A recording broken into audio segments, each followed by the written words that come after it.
We're in trouble. The thought flashed through Zhu Qingya's mind, but her body reacted faster. Stepping into the 7-star steps, she frantically attempted to escape. But Su Jie wouldn't let her escape so easily. "Darling, please turn around." He slapped the red and gold sword nourishing gourd at his waist, and a white beam of light shot out. The white-bone sky-slaying sword sprang forward, rapidly approaching Zhu Qingya. "Watch my Vajra bracelet hit." Hearing the noise behind her, Zhu Qingya shook her delicate, jade-like wrist, and the golden bracelet on her left wrist flew out, expanding in midair and knocking the white-bone sky-slaying sword away. With that impact, the white-bone sky-slaying sword actually fell to the ground, its spirit light fading as though it turned into a mundane object. But it only took 2 or 3 seconds for the spirit light to surge out again, the sword vibrating as it prepared to launch itself once more. Zhu Qingya was startled and hurriedly operated the Vajra bracelet. "Retrieve it, quick! Retrieve this broken sword." The Vajra bracelet radiated brilliantly, as if turning into a magnet, its terrifying suction force directly pulling the white-bone sky-slaying sword towards it. "Darling, please turn around." By this time, Su Jie had exited the mansion, raising the sword-nourishing gourd. How could this girl have so many treasures? "Darling, please stand down." Zhu Qingya stood holding the Vajra bracelet, facing off against her opponent. From a distance, their eyes locked and Su Jie scoffed. "Shameless! In ancient times, there were divine beings who could, with one Vajra bracelet, transform all things, weigh billions, strike down many magical treasures and divine items, and swallow myriad weapons. Your Vajra bracelet is clearly a fake, yet you dare boldly command, 'Stand down.'" Zhu Qingya's bright eyes widened with indignation. "Shameless yourself? Where do you get off? In ancient times, 7 sky-reaching gourds were born and turned into treasures by divine beings, each with immense power. The spell you shouted is clearly one for a sky-reaching gourd, yet this lousy sword-nourishing gourd is miles apart from it, and you dare claim the same incantation as the real sky-reaching gourd. Fake! Yours is the counterfeit. Experience more on Empire. One of mine is worth 10 of yours. Watch me take all your treasures." Zhu Qingya and Su Jie hurled insults across the air. This scene of heated exchange and magical artifact clash was fortunate to occur in a secluded area. Otherwise, it would certainly alarm the elders of the sect. Even so, there were servants inside the Su family mansion who heard the commotion and decided to come out to check. In the midst of their clash, Su Jie's sword-nourishing gourd seemed to be faintly losing, the white-bone sky-slaying sword uncontrollably flying towards the Vajra bracelet. A smug smile appeared on Zhu Qingya's delicate face, but just as she was about to laugh, she suddenly felt something crawling on her ankle. Looking down, she saw the eerie and terrifying figure of the 1,000-handed centipede climbing up her leg. "Ah!" Zhu Qingya turned pale with fright, jumping erratically on the ground trying to shake the 1,000-handed centipede off. The pale corpse hands of the 1,000-handed centipede clung to Zhu Qingya's legs, proving not so easily shaken off. While struggling, Zhu Qingya felt a tug at her collar and suddenly, her feet were off the ground. Turns out, Su Jie had somehow got behind her and was lifting her up by her collar. Zhu Qingya wanted to struggle further, but a word from Su Jie calmed her down. "Miss, you don't want to cause a big scene and bring the sect elders here, do you?" Zhu Qingya made a face of grievance, but faced with this threat, she really didn't dare to move rashly anymore. If their fight were to create a big disturbance and bring the sect elders, she would undoubtedly be the one to suffer. Even though she was confident she could escape using a teleportation talisman, her plans would be ruined by then. Watch her. Having the 1,000-handed centipede keep an eye on Zhu Qingya, Su Jie walked to the other side. Several servants, upon seeing Su Jie holding the white-bone sky-slaying sword, nervously knelt to the ground. Young master, we heard noises and came out to check, not knowing it was you practicing. I don't like being watched while I practice. Mess up again and I'll chop off your heads." "Yes, yes, yes." The servants were so frightened that they scurried back, rolling and crawling. With the methods of a demon cultivator, taking lives on a whim. These ordinary people were fortunate just to be alive and not used for practicing demon techniques, and they did not dare to test whether the demon cultivator's sword was sharp or not. After today's incident, they would never dare to be so curious again. By the time Su Jie returned to where Zhu Qingya was, the girl had her eyes tightly closed, since the thousand-handed centipede was quietly laying on her chest. She looked very scared of the thousand-handed centipede, her body tensed and daring not to move an inch. "Quickly get your pet off of me." Upon hearing footsteps, Zhu Qingya opened her eyes, and once again locked gaze with the cold insect eyes of the thousand-handed centipede, involuntarily screaming once more. Su Jie waved his hand, and the thousand-handed centipede crawled back into his sleeve. Sitting in front of Zhu Qingya, Su Jie propped his chin with his left hand and scrutinized her back and forth, directly exposing her identity, and said, "Spill the beans, Ning Xinyue. What were you thinking daring to come to Ghost Ridge Palace to trouble me? I don't understand what you're talking about." Zhu Qingya blinked her eyes, pretending to be confused. "Stop pretending." Su Jie curled his lips, then reached out with his right hand to touch Zhu Qingya's cheek. "What are you doing?" Zhu Qingya's face flushed red. "I'm checking what kind of human skin mask you're wearing, making your disguise look so convincing." The girl hastily dodged Su Jie's hand, and seeing that she could no longer hide it, she reluctantly rubbed her own cheeks and muttered, "What are you talking about? As if something like that could fool the secret realm. I cultivate the 4 symbols unification divine scripture, which can change one's physique, appearance, and hide spiritual power." As she spoke, her appearance began to change.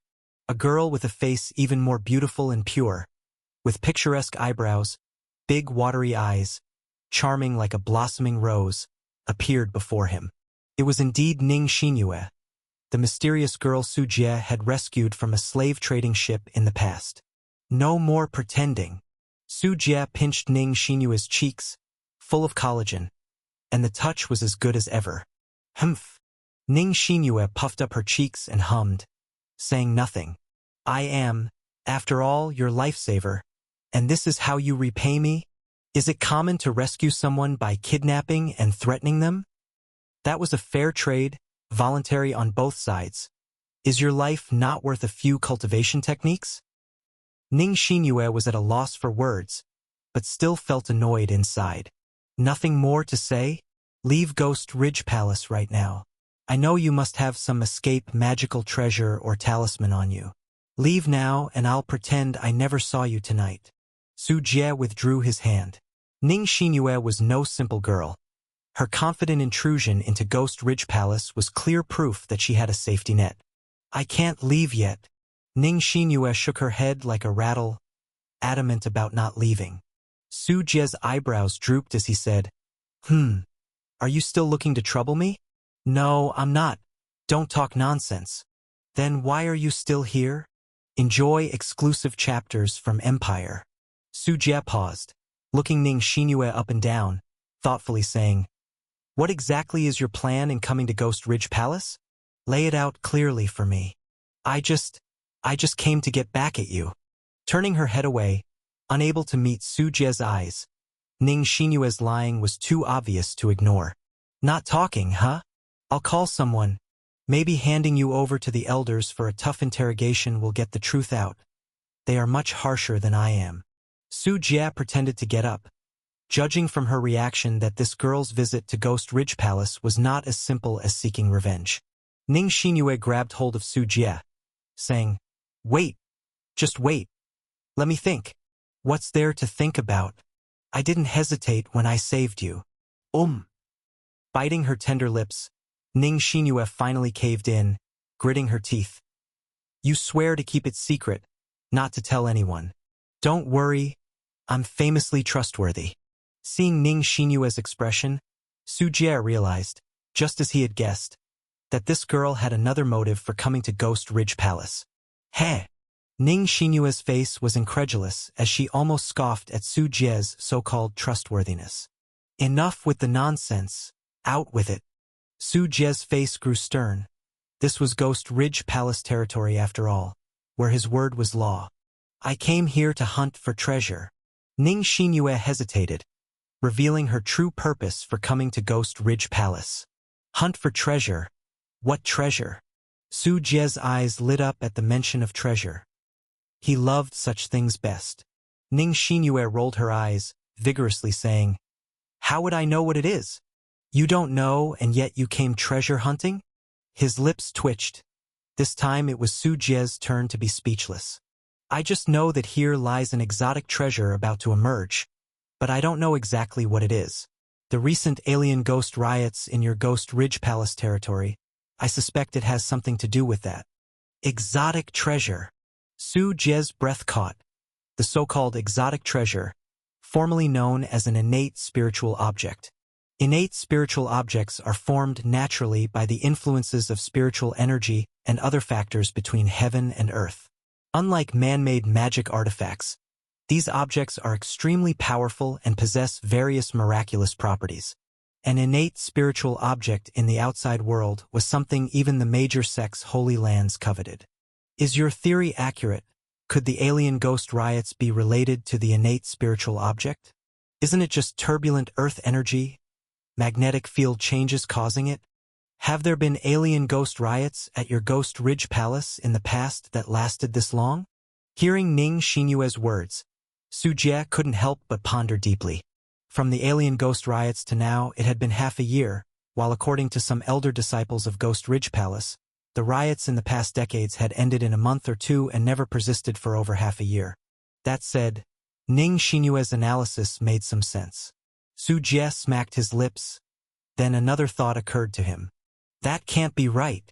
Have the sect's elders not noticed? Do you think exotic treasures are that easy to discover? Divine objects obscure themselves. Don't you understand? If they were so easily detected, all the treasures in the world would have already been dug up. And no offense, but when it comes to finding treasures, I'm far better than those Ghost Ridge Palace elders who might excel in fighting off foes but not in treasure hunting. Ning Xinyue held her head high with pride, staring intently at Su Jie, as if he was the one to frighten her. Regarding Ning Xinyue's reasoning, Su Jie offered no counter. Searching for treasures buried deep underground was not something his masters had taught him. When you were caught and put on the slave trading ship, you didn't intentionally try to infiltrate the Ghost Ridge Palace, did you? You already knew about the exotic treasure, didn't you? Seeing the girl's proud expression, Su Jie was somewhat doubtful. If that was the case, her scheming mind was not to be underestimated. Ning Xinyue's expression stiffened and she weakly said, "That was really an accident." Su Jie breathed a sigh of relief and muttered to himself, "That makes sense. With your intellect, you probably wouldn't have the cunning to use yourself as bait. I was overthinking things." "Hey, what do you mean by that?" Ning Xinyue was angry. Were those even proper words? "Can you find the location of the exotic treasure?" Su Jie ignored the girl's anger and continued to speak, focusing on the core issue. Ning Xinyue's expression weakened further, and she whispered, "I need time to calculate." "So you can't?" Su Jie stared at her, seeing Ning Xinyue's guilt. "I'm not lying. I just need to perform calculations. Don't doubt my abilities." Ning Xinyue puffed up her cheeks, displeased with Su Jie's underestimation of her. To prove herself, Ning Xinyue even took out a jade compass. The compass was incredibly exquisite, with intricate patterns all over it like a sky full of stars, grabbing anyone's attention. Ning Xinyue took several spirit stones from her storage bag. As soon as the stones appeared, the air immediately became denser, and the concentration of spiritual energy greatly increased. These were mid-grade spirit stones, containing extremely abundant and refined spiritual energy. They could almost be used for cultivation without filtration, transforming directly into one's spiritual power. The only downside was the high price. A single mid-grade spirit stone was worth hundreds of low-grade spirit stones and was rarely seen used among disciples. Under Su Jie's pained gaze, Ning Xinyue placed the mid-grade spirit stones above the compass. The spiritual energy within the stones was continuously absorbed by the compass, eventually turning them into ordinary stones. With the spirit stones providing energy, an illusory map appeared on the surface of the compass. It displayed the mountains, rivers, and streams surrounding the Ghost Ridge Palace, evolving on the compass. This is the Tianqi 8 diagrams plate. It can deduce geomantic formations of mountains and rivers. Pointing at the Tianqi 8 diagrams plate, different colors and halos shined from the veins of the earth.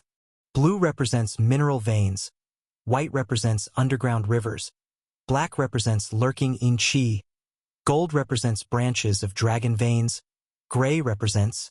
Ning Xinyue slowly explained before pointing at the geomantic map above. There, a light purple cloud was floating, unlike the stable mineral veins. This cloud moved back and forth, completely without pattern. Do you understand? This is the target we are looking for. Once my Tianqi 8 diagrams plate locates the position of this cloud, we can find the exotic treasure. I see. How long will it take to successfully locate it?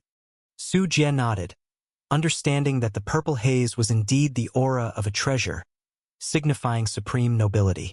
As little as a week or as long as a year and a half.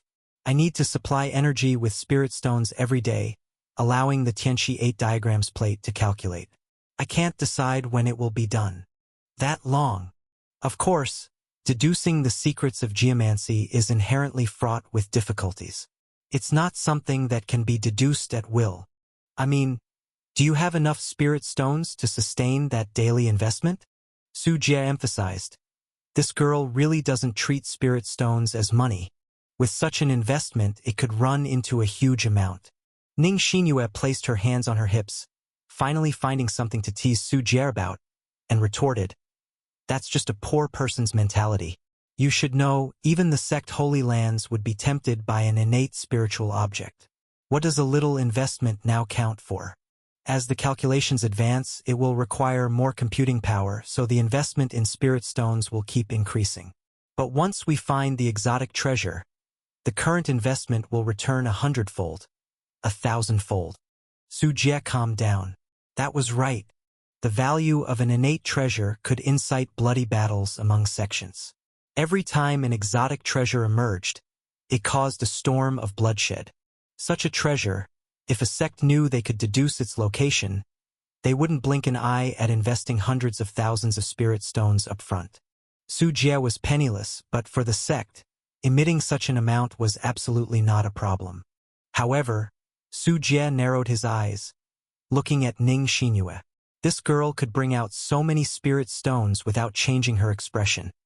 She was truly a walking treasury. What for? Feeling uneasy under Su Jie's stare, Ning Xinyue instantly formed a layer of ice crystals over her body, encasing herself inside like a vigilant little squirrel with her big eyes blinking rapidly. Are you a turtle or something? Always liking to seal yourself in ice? Su Jie was amused and laughed, finding the girl quite cautious. Don't think I haven't figured it out. You just tried to rob me, didn't you? Ning Xinyue puffed up her cheeks, clearly aware of the fable of the child who walks through a noisy market holding gold. Nothing of the sort. But speaking of which, how about we cooperate? I'll help you conceal your identity, and once you locate the exotic treasure, we can dig it up and sell it and split the money. Su Jie suddenly spoke up, proposing a plan of cooperation. Ning Xinyue paused, pondering seriously. After a while, Ning Xinyue seemed to have thought it through and nodded. All right, let's do as you say. But inside, Ning Xinyue was scoffing, thinking of sharing the money with her. Once she got hold of the exotic treasure, she would make a quick escape, leaving you to work for nothing. Especially since the process of digging for the treasure might not go smoothly. With all sorts of complex environments around Ghost Ridge Palace, demons, beasts, and perilous places, it would be good to find a local to lead the way. Suye volunteering suited her perfectly. Little did she know, Su Jie held the same idea, planning to secretly take the exotic treasure and throw it back to Blue Star through the ancient mirror, making it impossible for her to track. Let's see you deduce the location of Blue Star. Even if the Tianqi 8 diagrams plate were ruined, you wouldn't be able to find it. What do you have to compete with me, little girl? That's settled then. Pleasure working with you. Pleasure working with you. The two exchanged a smile, apparently burying the hatchet while secretly calculating their own schemes. I should be going back. Ning Xinyue, thinking she'd found a free fighter, didn't want to stay any longer. I'm going back too. You've disturbed my sleep all night. Su Jie also stretched lazily and turned to walk back to his family mansion. But Su Jie hadn't gone far when Ning Xinyue, seemingly having a sudden realization, hurried back, grabbed Su Jie's arm. You're back. Ning Xinyue extended her right hand in front of Su Jie with a very assertive attitude. Back with what? Su Jie looked down, feigning innocence. My demolishing demon arrow. Return it to me. Ning Xinyue showed her cute little fangs, demanding her treasure with strong momentum. What demolishing demon arrow? I haven't seen it. Su Jie was genuinely perplexed, insisting he had never laid hands on the thing. I clearly saw you take it and hide it in your storage bag. Ning Xinyue stomped her feet angrily, finding this man extremely vexing. Oh, that? It's just compensation for the mental distress you caused tonight. Who asked you to disturb my sleep? I should get some reparation, shouldn't I? Return it quickly. That treasure is very important to me. Ning Xinyue glared at Su Jie, cheeks puffed with anger. Although she was very wealthy, the demolishing demon arrow was vital to her. Since she had run away from home, always searching ancient lands for treasures, she often encountered various array formation restrictions, and without the demolishing demon arrow, she would be at a loss. Seeing Ning Xinyue's anxious expression and not wanting their recent cooperative plan to fall through, Su Jie reluctantly chose to give in a little. 100 mid-grade spirit stones. Su Jie's concession wasn't for nothing. He demanded a high price for the redemption. At most 10 mid-grade spirit stones. Discover stories at my virtual library empire. Ning Xinyue immediately started to bargain. 99. 20 pieces. 98 pieces. 30 pieces. 97.5 pieces. Ning Xinyue was on the verge of losing her composure, annoyed and angry as she pounded on Su Jie's chest and said through gritted teeth, What are you trying to do? Who haggles like this, one piece at a time? You think I picked up these spirit stones off the ground? Let me tell you, 50 pieces of mid-grade spirit stone tops. Don't think you can extort me. Deal. Su Jie suddenly agreed, and Ning Xinyue didn't even have time to react. No takebacks. The next moment, Ning Xinyue took out 50 mid-grade spirit stones and exchanged them for the demolishing demon arrow from Su Jie. Looking at her smiling face without a hint of heartache, it was obvious that Su Jie's asking price was still too low. If it weren't for the fact that you're a partner. Su Jie felt a twinge of regret. He had considered the bigger picture. This young lady was an outright wealthy lady, and it was a shame to not extort more spirit stones when he had the chance. Humph, you scoundrel. Anxious that Su Jie might find another reason to extort her, Ning Xinyue gave him a cutting glare and then ran off as if flying. Meanwhile, Su Jie looked at the mid-grade spirit stones in his hand, and a smile couldn't help but spread across his face. With this, he could advance his breakthrough to the Yunling Realm 7th level much sooner. 5 days later, in the practice room of the Su family mansion at Ghost Ridge Palace, surrounded by mid-grade spirit stones and a large amount of blood marrow crystals, Su Jie sat cross-legged, with the white bone tree behind him having grown into a small tree 3 meters tall. Most of the spirit stones had been drained of their inner spiritual energy and turned into ordinary rocks, and the white bone tree had nearly exhausted its reserve of spiritual energy as well. But the expenditure wasn't in vain. All of a sudden, Su Jie let out a long howl. Although the sound was isolated by the formation, it still shook the air and a surging spiritual radiance flowed around him. Within his meridians, torrents of spiritual power broke through various blockages, entering unfamiliar channels and also expanding the capacity for spiritual power. Above Su Jie's head, the phantom of a white crane circled in the air, emitting clear chirps as if to celebrate Su Jie's breakthrough. The Yunling Realm 7th level was attained. Su Jie exhaled deeply, his eyes filled with intense joy. This time, without relying on the enhancement from the Thousand-Hand Centipede and by cultivating the White Crane Zen Dao, the Enlightenment-returning Ruin skill, coupled with the blood marrow crystals and the pure energy of the mid-grade spirit stones, plus that little bit of accumulation, Su Jie had made the breakthrough to the Yunling Realm 7th level all on his own. Thousand-handed centipede. So love does fade away, right? It was also the luck that the thousand-handed centipede was in hibernation. Otherwise, if it knew what Su Jie was thinking, it would surely rise to protest, fearing for its cherished status. After ascending to the Yunling Realm 7th level, the greatest change was the abundant spiritual power within his body, which was at least double that of the 6th level. His physical body had also been strengthened, his physique even more robust, with the power to throw an elephant with one arm. However, Su Jie seldom engaged in hand-to-hand combat during fights, or rather, he almost never did. He preferred to smash people with magic artifacts, let bugs bite them, or use laser eyes to burn them to a crisp. Stepping out with the ancient mirror, Su Jie returned to the Blue Star world, planning to check on the progress of his business ventures there. After arriving back at Jingjiang No. 1 Villa, Su Jie didn't see Lu Yingying. Only after making a call did he learn that not long ago, she had just completed Mu Hua's formal takeover of Yikong Company. She was currently overseeing the final preparations for the market launch of the Tianyuan Hair Growth Liquid, which would be fully introduced to the market tomorrow. Today really is a day of double happiness. Su Jie's lips curled into a smile, his confidence in the hair growth liquid absolute.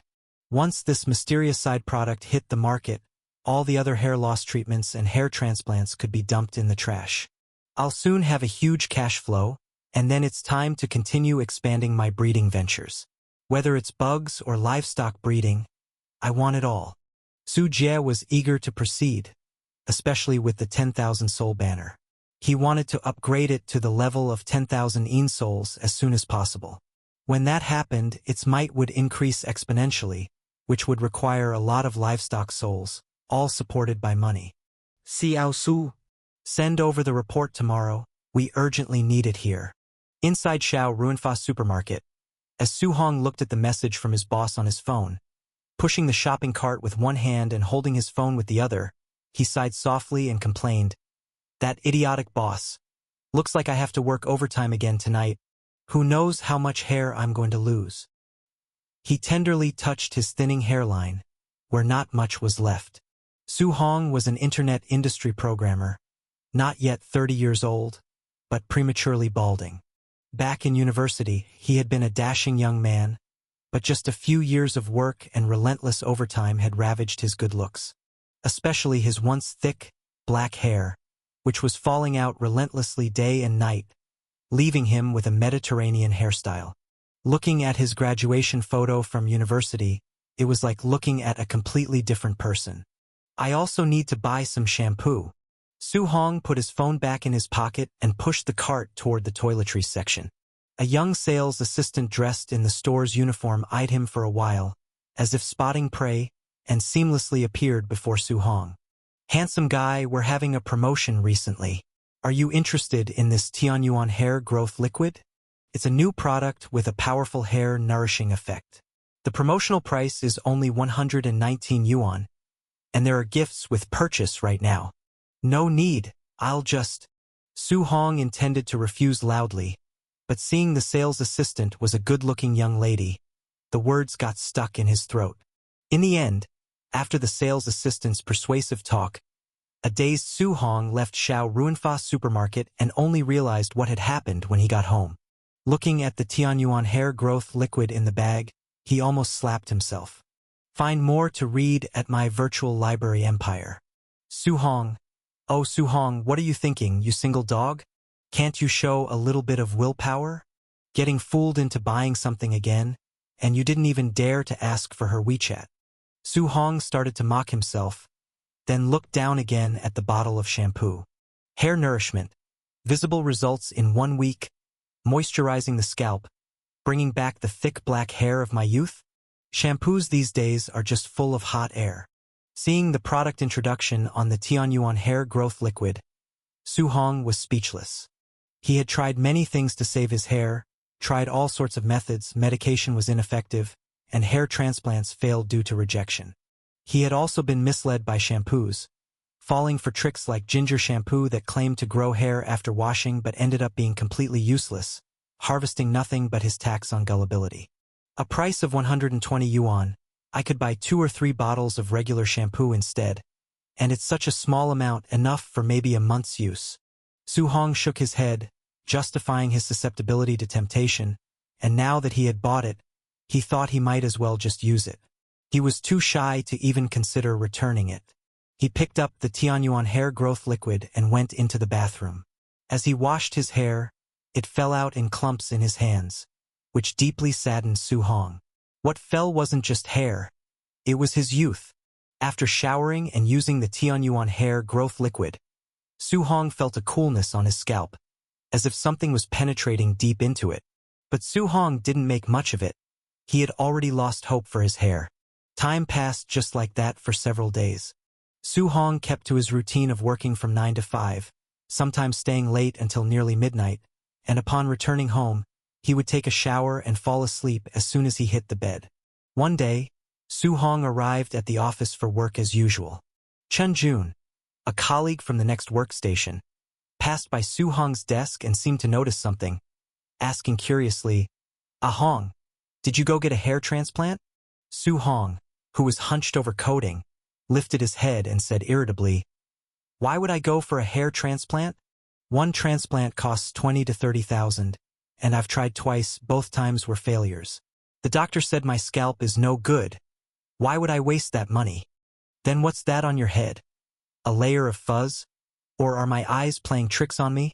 Chen Jun pointed to Su Hong's forehead, where a fine layer of fuzz was growing. "What fuzz? Are you joking with me?" Su Hong reached up to touch his head and then froze. He felt a layer of fine, prickly sensations. Damn, could it really be?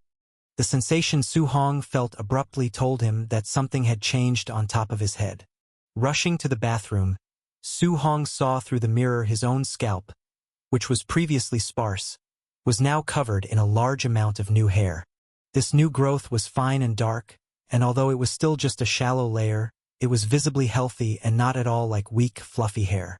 The hair growth liquid is actually real, my God. It hasn't been long at all, and the effects are so astonishing. Su Hong's pupils dilated with shock. He had been so exhausted recently that washing his hair had been a hasty affair, neglecting any changes on his scalp. It was only now that he noticed the new growth. And this change was clearly due to the Tianyuan hair growth liquid. It was the only hair growth product he had used recently. Holy shit, that's amazing. This hair growth liquid actually works. The product description wasn't exaggerating. Su Hong was thrilled, looking at the new growth on his head with disbelief in his eyes. Heaven knows how much money he had spent trying to fix his hair, easily more than 100,000, only to be met with disappointment time and again. But now, unexpectedly, there was light at the end of the tunnel. A simple shampoo had saved his hair. He had initially thought that the 119 yuan shampoo was a bit expensive, but now Su Hong didn't think so at all. Such miraculous hair growth effects at this price were incredibly reasonable. When Su Hong came out of the bathroom, many of his nearby colleagues had gathered around, curiously looking at his hair. Clearly, Chen Jun had spread the word. "Damn, you really grew hair." Hong, no, brother Su. How did you do it? Tell your buddies, will you? What anti-hair loss treatment did you use? The effect is quite strong. Recommend it to us quickly. A group of colleagues crowded around Su Hong. They were all internet technicians well aware that most people in the industry have serious hairline worries, and they also had a need for hair growth. "I used a shampoo, just a few days, and it's like this. I'm not lying to you, it's called something, Tian something. I'll go back and check, then tell you tomorrow." Su Hong was not stingy and started sharing with everyone right away. Shampoo. The colleagues looked at each other, feeling skeptical about the product, but the result on Su Hong's head was undeniable. "All right, I'll buy a bottle to try out later."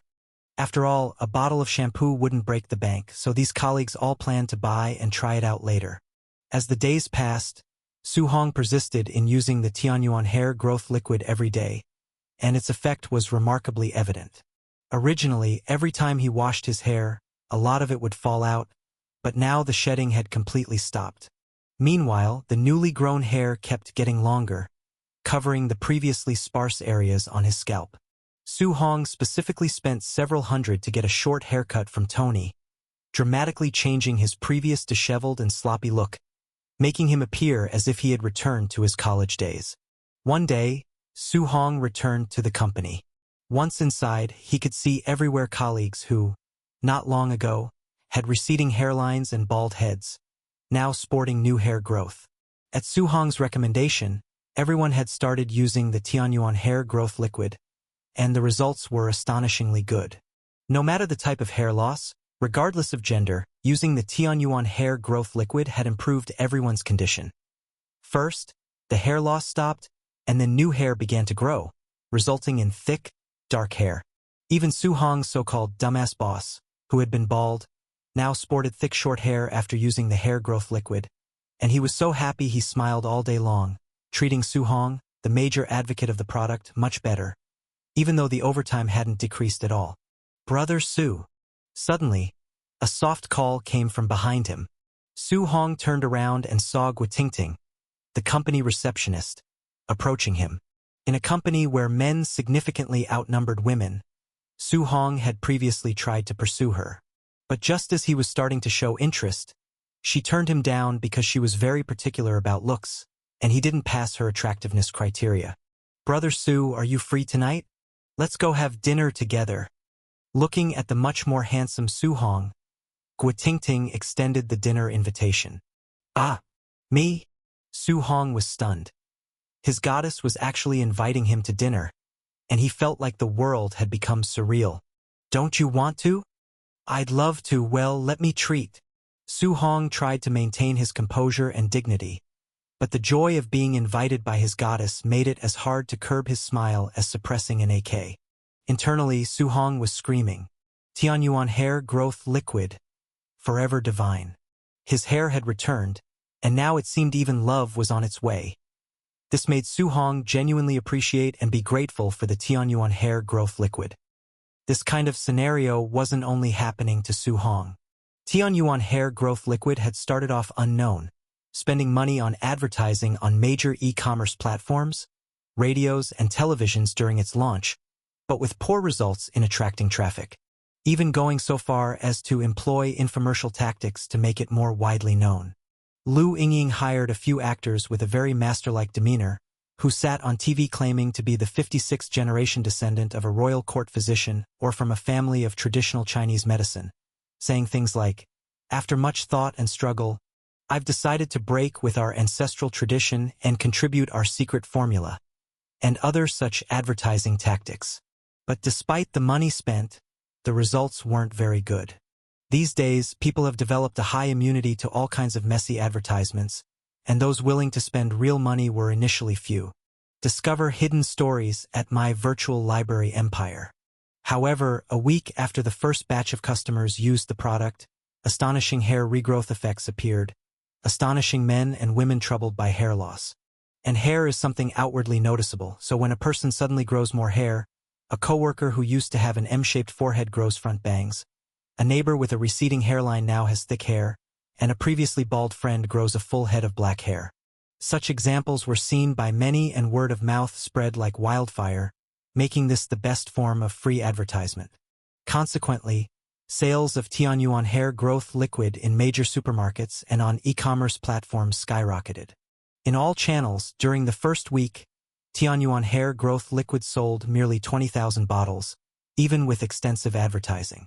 But as the second week arrived, sales of Tianyuan hair growth liquid began to explode, reaching 500,000 bottles in the second week, 7 million bottles in the third week, and by the fourth week, the sales had already surpassed 40 million bottles. All major channel merchants were stunned by these incredible sales and, without consensus, sent buyers to Tianyuan Daily Company to pick up the goods themselves. Before this, Tianyuan hair growth liquid had to beg and pay for these merchants to stock their product. Now, the situation had completely reversed. The massive volume of shipments nearly brought Tianyuan Company to a halt, with the factory operating 24 hours a day, non-stop, and trucks queued up for miles at the factory door to pick up goods. Cases of hair growth liquid were barely off the production line before they were loaded onto trucks and shipped out to various supermarkets for sale. In each major offline channel, each batch of Tianyuan hair growth liquid was sold out within half an hour of being restocked. On online e-commerce platforms, the appointments for orders reached several million, all patiently lining up. The enthusiastic and devoted sufferers of hair loss had come to regard Tianyuan hair growth liquid as a divine medicine, and in the hair loss treatment arena, amongst all hair loss drugs and hair transplant surgeries, it could be said that none could compare. In front of hundreds of millions of potential consumers, the production capacity of Tianyuan hair growth liquid was not enough even if the machines smoked with the effort. New production lines were installed continuously, and batches of workers were quickly trained and put to work, but it was still unable to meet the enormous market demand. The explosive sales of Tianyuan hair growth liquid also sparked a great deal of discussion and debate, being dubbed the savior for those suffering from hair loss. On Douyin, Manshou, Weibo, and other major social platforms, there was nothing but praise. Middle-aged bald uncle. Ever since I used Tianyuan hair growth liquid, my mom no longer worries about my hair. 3 billion people's gunfight dream. To be honest, Tianyuan hair growth liquid is awesome. Plus, I had failed hair transplants before, and I thought I'd have to live with a receding hairline for life, but Tianyuan hair growth liquid seriously grew my hair back. Love to eat grapes without spitting skins. I declare, domestic hair loss medication manufacturers and hair transplant surgeries might as well go bankrupt on the spot. Supremely smart programmer. I threw the Mino hairspray I bought before in the trash. What trash? From now on, I only love Tianyuan hair growth liquid. Joyful chubby otaku. Today was my first time visiting my girlfriend's house, bringing 2 bottles of mutai that her father disapproved of, saying I wasn't worthy of his daughter. But when I brought out a bottle of Tianyuan hair growth liquid, he treated me like a brother, saying his daughter wasn't good enough for me and wanted to introduce me to someone better. 68001. Dude above. Could it be your father-in-law simply didn't like you and wanted his daughter to escape a bad situation? Of course, apart from these praises, there were also criticisms. Poor spirit rich dreams. Who has Tianyuan hair growth liquid? I'll pay $200 for a bottle. Loli loves popsicles. The one above, why are you raising the price? Got too much money and nowhere to spend it? This isn't cars or smartphones. Poor spirit rich dreams. Damn it. Do you think I want to? It's just that I can't get any Tianyuan hair growth liquid. And after I finished the last bottle, my hair started falling out in bunches. I don't want to become bald again. Master of picking fights. There's definitely a conspiracy here. Tianyuan hair growth liquid is for sure turned into a slow-working drug to exploit and deceive us consumers. I am Qin Shi Huang.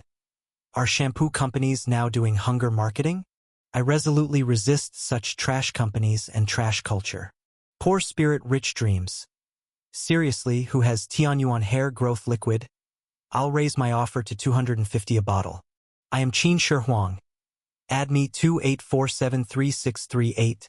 I'll sell it to you. The discussion about Tianyuan hair growth liquid nearly overwhelmed all social media platforms, facing such an unparalleled innovative hair regrowth product. Not a single person suffering from hair loss could stand not joining the rush to buy, making Tianyuan hair growth liquid even more in demand and sales blazingly hot. Cheers! In a 5-star hotel, Su Jie hosted a celebration banquet for the executives of Tianyuan Daily Company, accompanied by Lu Yingying, to celebrate Tianyuan hair growth liquid's sales breakthrough of 50 million units. Tianyuan Daily is simply the rebranded name after acquiring a shampoo company, and currently they only have Tianyuan hair growth liquid on the market. However, it was exactly this single product that, within just a month, had the company making a fortune daily with monthly revenue exceeding 5 billion. Although this was not pure profit and various costs and taxes had yet to be deducted, it was more than enough to show the enormous market and cornucopia-like nature of Tianyuan hair growth liquid now. To Mr. Su, a group of Tianyuan Daily's senior executives promptly rose to clink glasses. Many of them were veterans retained from the previous company, who had witnessed the growth of Tianyuan Daily Company firsthand. They were well aware that with such an innovative product, Tianyuan Daily was bound to become world famous, and therefore they were exceedingly respectful towards Su Jie. After dining and drinking with the group, Su Jie returned to Jingjiang No. 1 Villa with Lu Yingying. Su Jie, we've succeeded. In public, Lu Yingying couldn't let loose, but once alone, she was as happy as a child. Success was inevitable after all. The effect of the hair growth liquid is evident, Su Jie said, flicking Lu Yingying's forehead, unimpressed by her surprise. Now, with enough cash flow in the company's account, we can expand the pig farming and insect breeding according to our previous plan. Understood. However, Su Jie, there are a lot of online comments smearing our Tianyuan hair growth liquid now. They come from domestic hair loss treatment enterprises, wig businesses, beauty salons, relevant industry doctors, and so on, Lu Yingying reported, her expression turning serious as she brought up a different issue. They got anxious so quickly, huh? Su Jie nodded, having anticipated this move. The launch of Tianyuan hair growth liquid had significantly eroded the market shares of these interest groups, causing their businesses to plummet.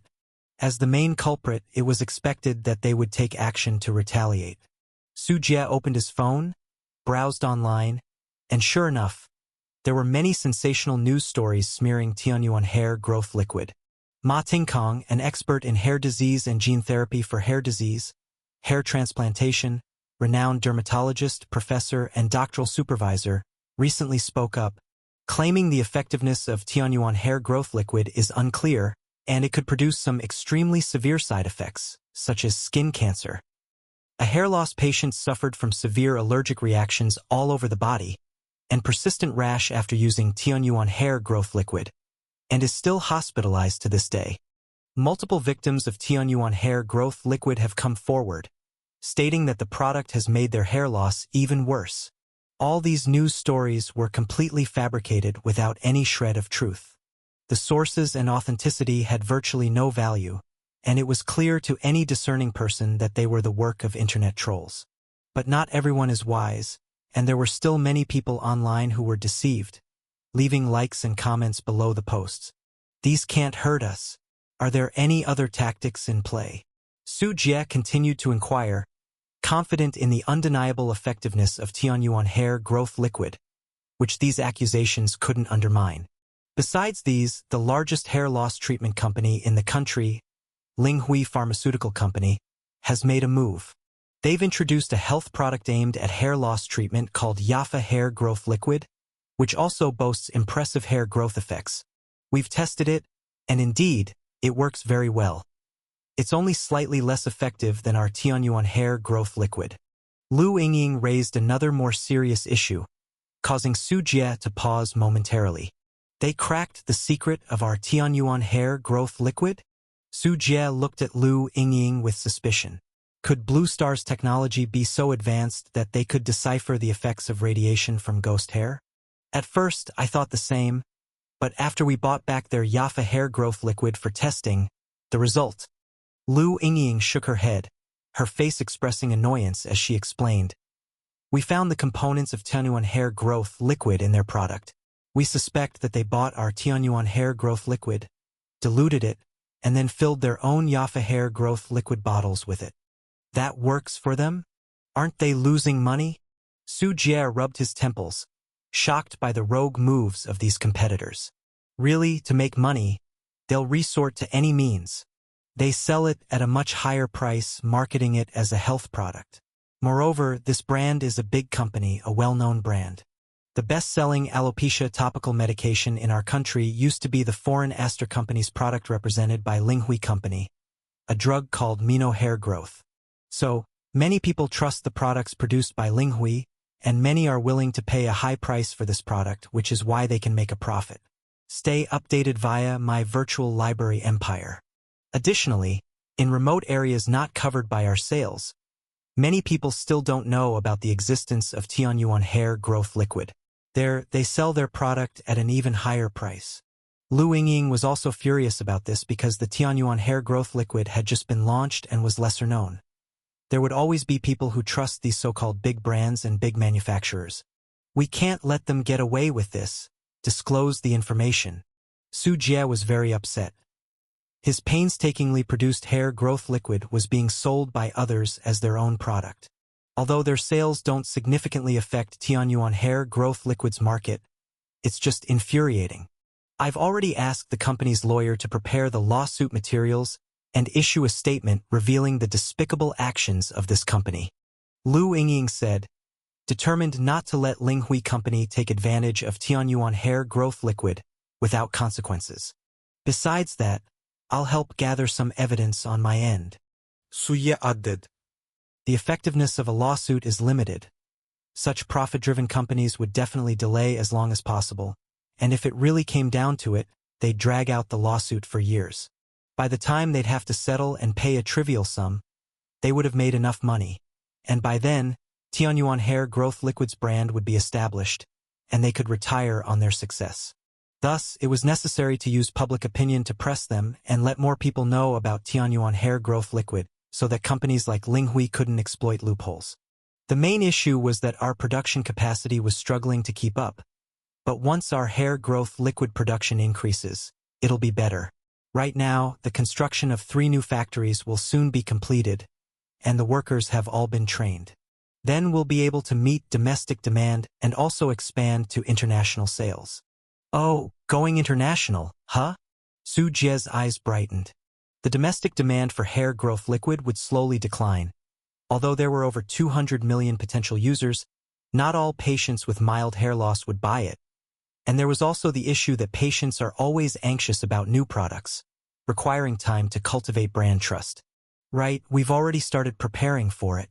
There is still one issue unresolved, though. We don't know how much to price it overseas. Lu Yingying turned her gaze to Su Jie, looking to him to make a decision. Su Jie furrowed his brows and pondered for a while before saying, considering taxes and shipping costs, let's sell it for $159. Oh, that sounds reasonable. I meant in US dollars. US dollars. Lu Yingying's mouth dropped open in shock. Of course, developed countries earn more, so naturally, we should charge a bit more. Su Jie's smile beamed, ready to reap a new harvest from the tender crops abroad. Lu Yingying acted promptly and decisively after consulting with Su Jie. The following day, she served a lawsuit to Linghui Company and publicly condemned them online. Linghui Company, a completely unethical forgery workshop. Lu Yingying, aiming to spread the news further, purposefully registered accounts on multiple social media platforms for the announcement of her allegations. At this time, Tianyuan hair growth liquid was a hot topic in the news, and the announcement of the accusations immediately sparked widespread interest from onlookers. Milk tea don't cry. What's with this Linghui Company?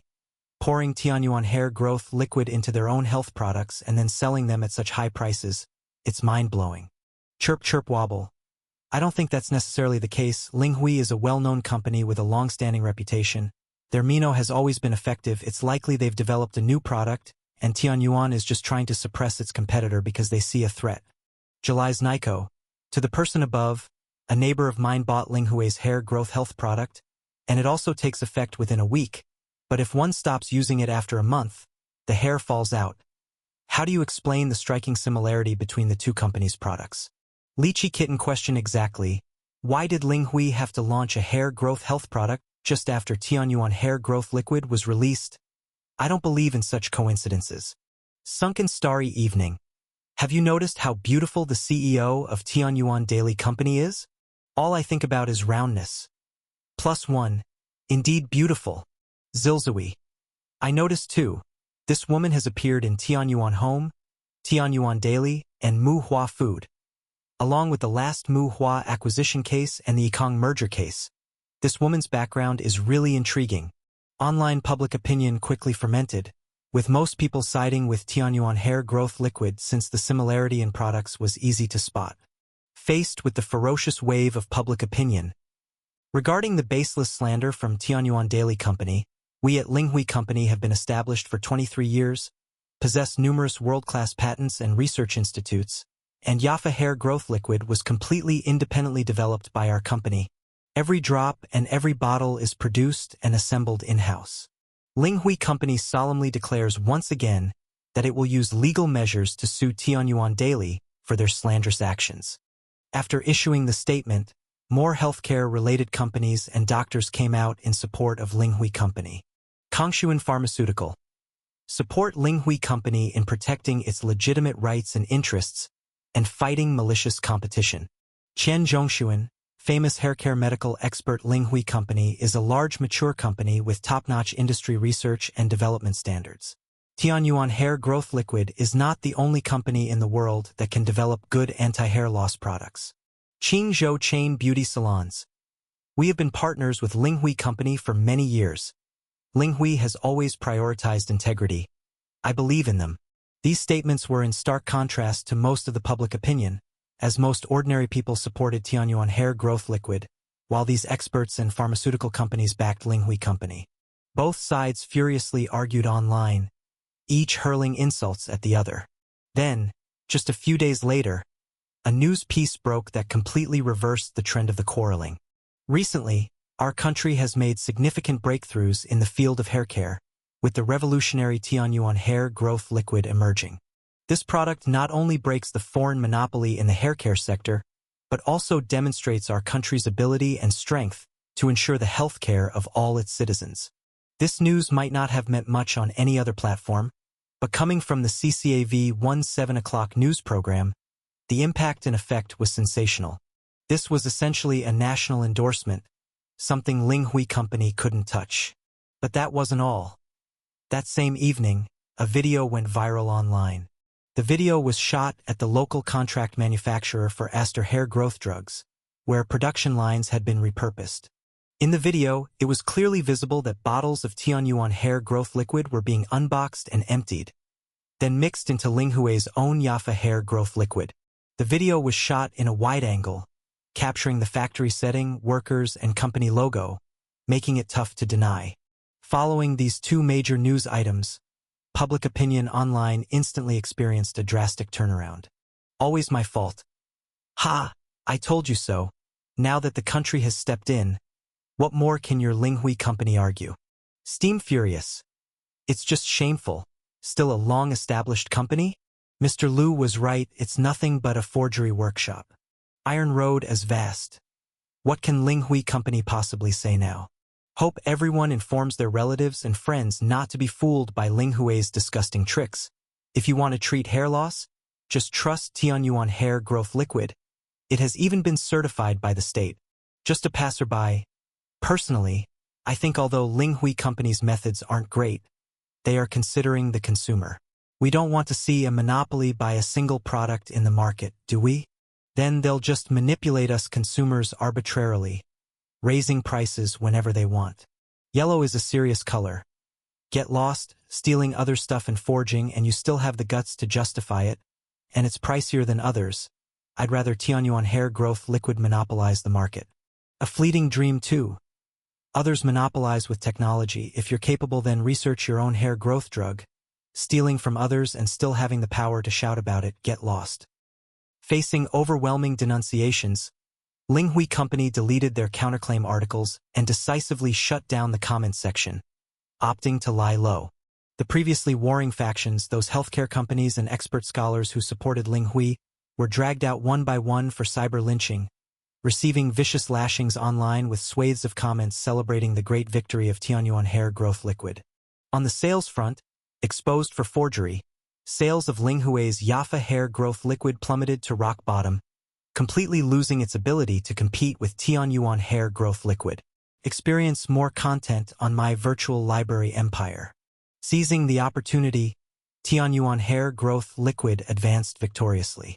New production lines were progressively put into operation, while advertising efforts were ramped up, capturing almost all markets related to hair loss.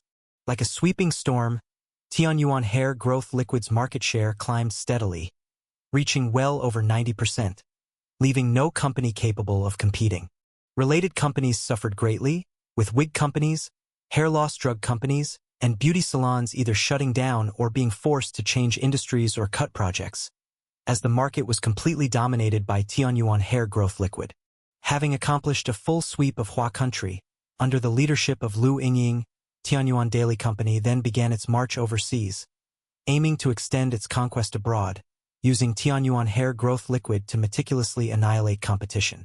Linghui Company. Chairman Wang Xiaotong shredded a document, his eyes bloodshot as he glared at the head of the medical research lab, Liu Yixin, and roared, Have you not yet figured out the composition and manufacturing process of the Tianyuan hair growth liquid? What use is there in keeping you all just eating without contributing? I provide you with all these sophisticated and expensive high-tech instruments, and this is how you repay me. Wang Xiaotong had reasons to be angry. Before the release of Tianyuan hair growth liquid, the hair growth products he represented held a 20% share in the Hua country's hair loss market, making him filthy rich every year. But after the launch of Tianyuan hair growth liquid, especially following the public scandals and exposed fake video, the market share of Linghui Company completely collapsed. Now, it's not to say that no one inquires, but the daily sales aren't even enough to maintain the cost of water and electricity for the factory. Moreover, after the scandal was exposed, his company also faced enormous fines, sending the entire company to the brink of bankruptcy. For this reason, Wang Xiaotong placed all his hopes on imitation. As long as they could decipher the composition of the Tianyuan hair growth liquid and successfully replicate it, there was a chance for Linghui Company to make a comeback. Wang Xiaotong had also specifically checked that Tianyuan Daily Company had not registered any related patent for the formula. As long as he could replicate it and register the patent himself, he could turn the tables, preventing Tianyuan Daily from producing it, thereby monopolizing the entire hair loss market in Hua country. However, as beautiful as the idea was, reality was brutally harsh. The replication of the hair growth liquid was not successful yet, and with the company on the verge of collapse, Wang Xiaotong could no longer bear it, and he called people over to scold them wildly. Lu Yixin, berated and humiliated, insisted resolutely, "Mr. Wang, we really have tried our best, but there is a very special substance in the Tianyuan hair growth liquid. It's the substance that promotes hair growth, and we cannot decipher it. Mr. Wang." There was another person in the office who then stood out. His name was Lu Canlin, the general manager of Linghui Company. "Mr. Wang, we have obtained relevant information. According to the intelligence provided by an informant we bought, the magic of Tianyuan hair growth liquid mainly comes from a certain imported hair growth original fluid. This imported hair growth original fluid comes from Chan country's Mande region, is always air freight into Hua country, and is processed in strict secrecy by designated personnel, in which our informant couldn't get involved at all," said Lu Canlin, who, being this company's general manager and also holding shares, felt utterly devastated watching Linghui Company on the verge of closure, as his shares would soon become worthless. Thus, in the matter of replicating Tianyuan hair growth liquid, Lu Canlin did his utmost, contacting many channels for investigation. The idea of the Yafa hair growth liquid was initially his as well. Hair growth original fluid, imported from Chan country? Wang Xiaotong, like a drowning man clutching at a straw, quickly asked, "Is the information reliable? Can we import this hair growth original fluid?" "It might be difficult. This hair growth original fluid is definitely confidential information of Tianyuan Daily, and it's likely a proprietary product. It's nearly impossible for us to interfere." Lu Canlin shook his head, sharing his speculation. Wang Xiaotong slammed the table, shouting angrily, "I don't care if it's exclusive or not. Even if it means stealing or robbing, we must get this hair growth original fluid. Once we decipher it, we can not only save Linghui Company but also gain a dominant position in the market." Lu Canlin nodded and finally said, "You're right, Mr. Wang, we should try. It's not about should, we must." Wang Xiaotong huffed coldly. It was at this moment that a pop-up for a corporate-level remote video conference came through on Wang Xiaotong's computer.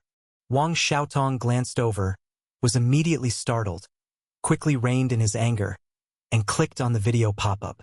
In the video, a blonde, blue-eyed Caucasian smoking a cigar appeared, who was the CEO of Aster Pharmaceutical, Polo Ben. Aster Pharmaceutical is a listed pharmaceutical company in the United States and also a renowned multinational pharmaceutical corporation amongst the global top 500. The company's main business encompasses pharmaceuticals, human vaccines, and animal health, with approximately 60,000 employees worldwide, 15,000 of whom are research and development staff. "Mr. Polo, I am still dealing with the situation here.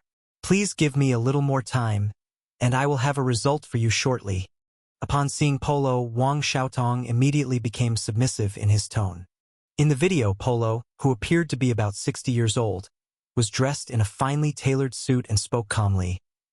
Wang, it's not that I am not giving you a chance, but you have truly disappointed me. I entrusted you with the agency of our products, and this is how you repay us. Wang Xiaotong's face faltered, the words feeling eerily familiar, but he dared not show his anger to Polo, only nodding and bowing continuously. Mr. Polo, our team has verified the effects of the Tianyuan hair growth liquid you sent over. This product is simply too exaggerated, our products cannot compete with it, and now the Hua country market is basically monopolized by this Tianyuan hair growth liquid. We are truly at our wits' end. Wang Xiaotong laid out his difficulties and kept complaining in hopes of gaining some understanding. The Tianyuan hair growth liquid you sent indeed has an astonishing efficacy. Our research staff, after various tests, still could not understand its production principle. Polo also expressed amazement when he mentioned this.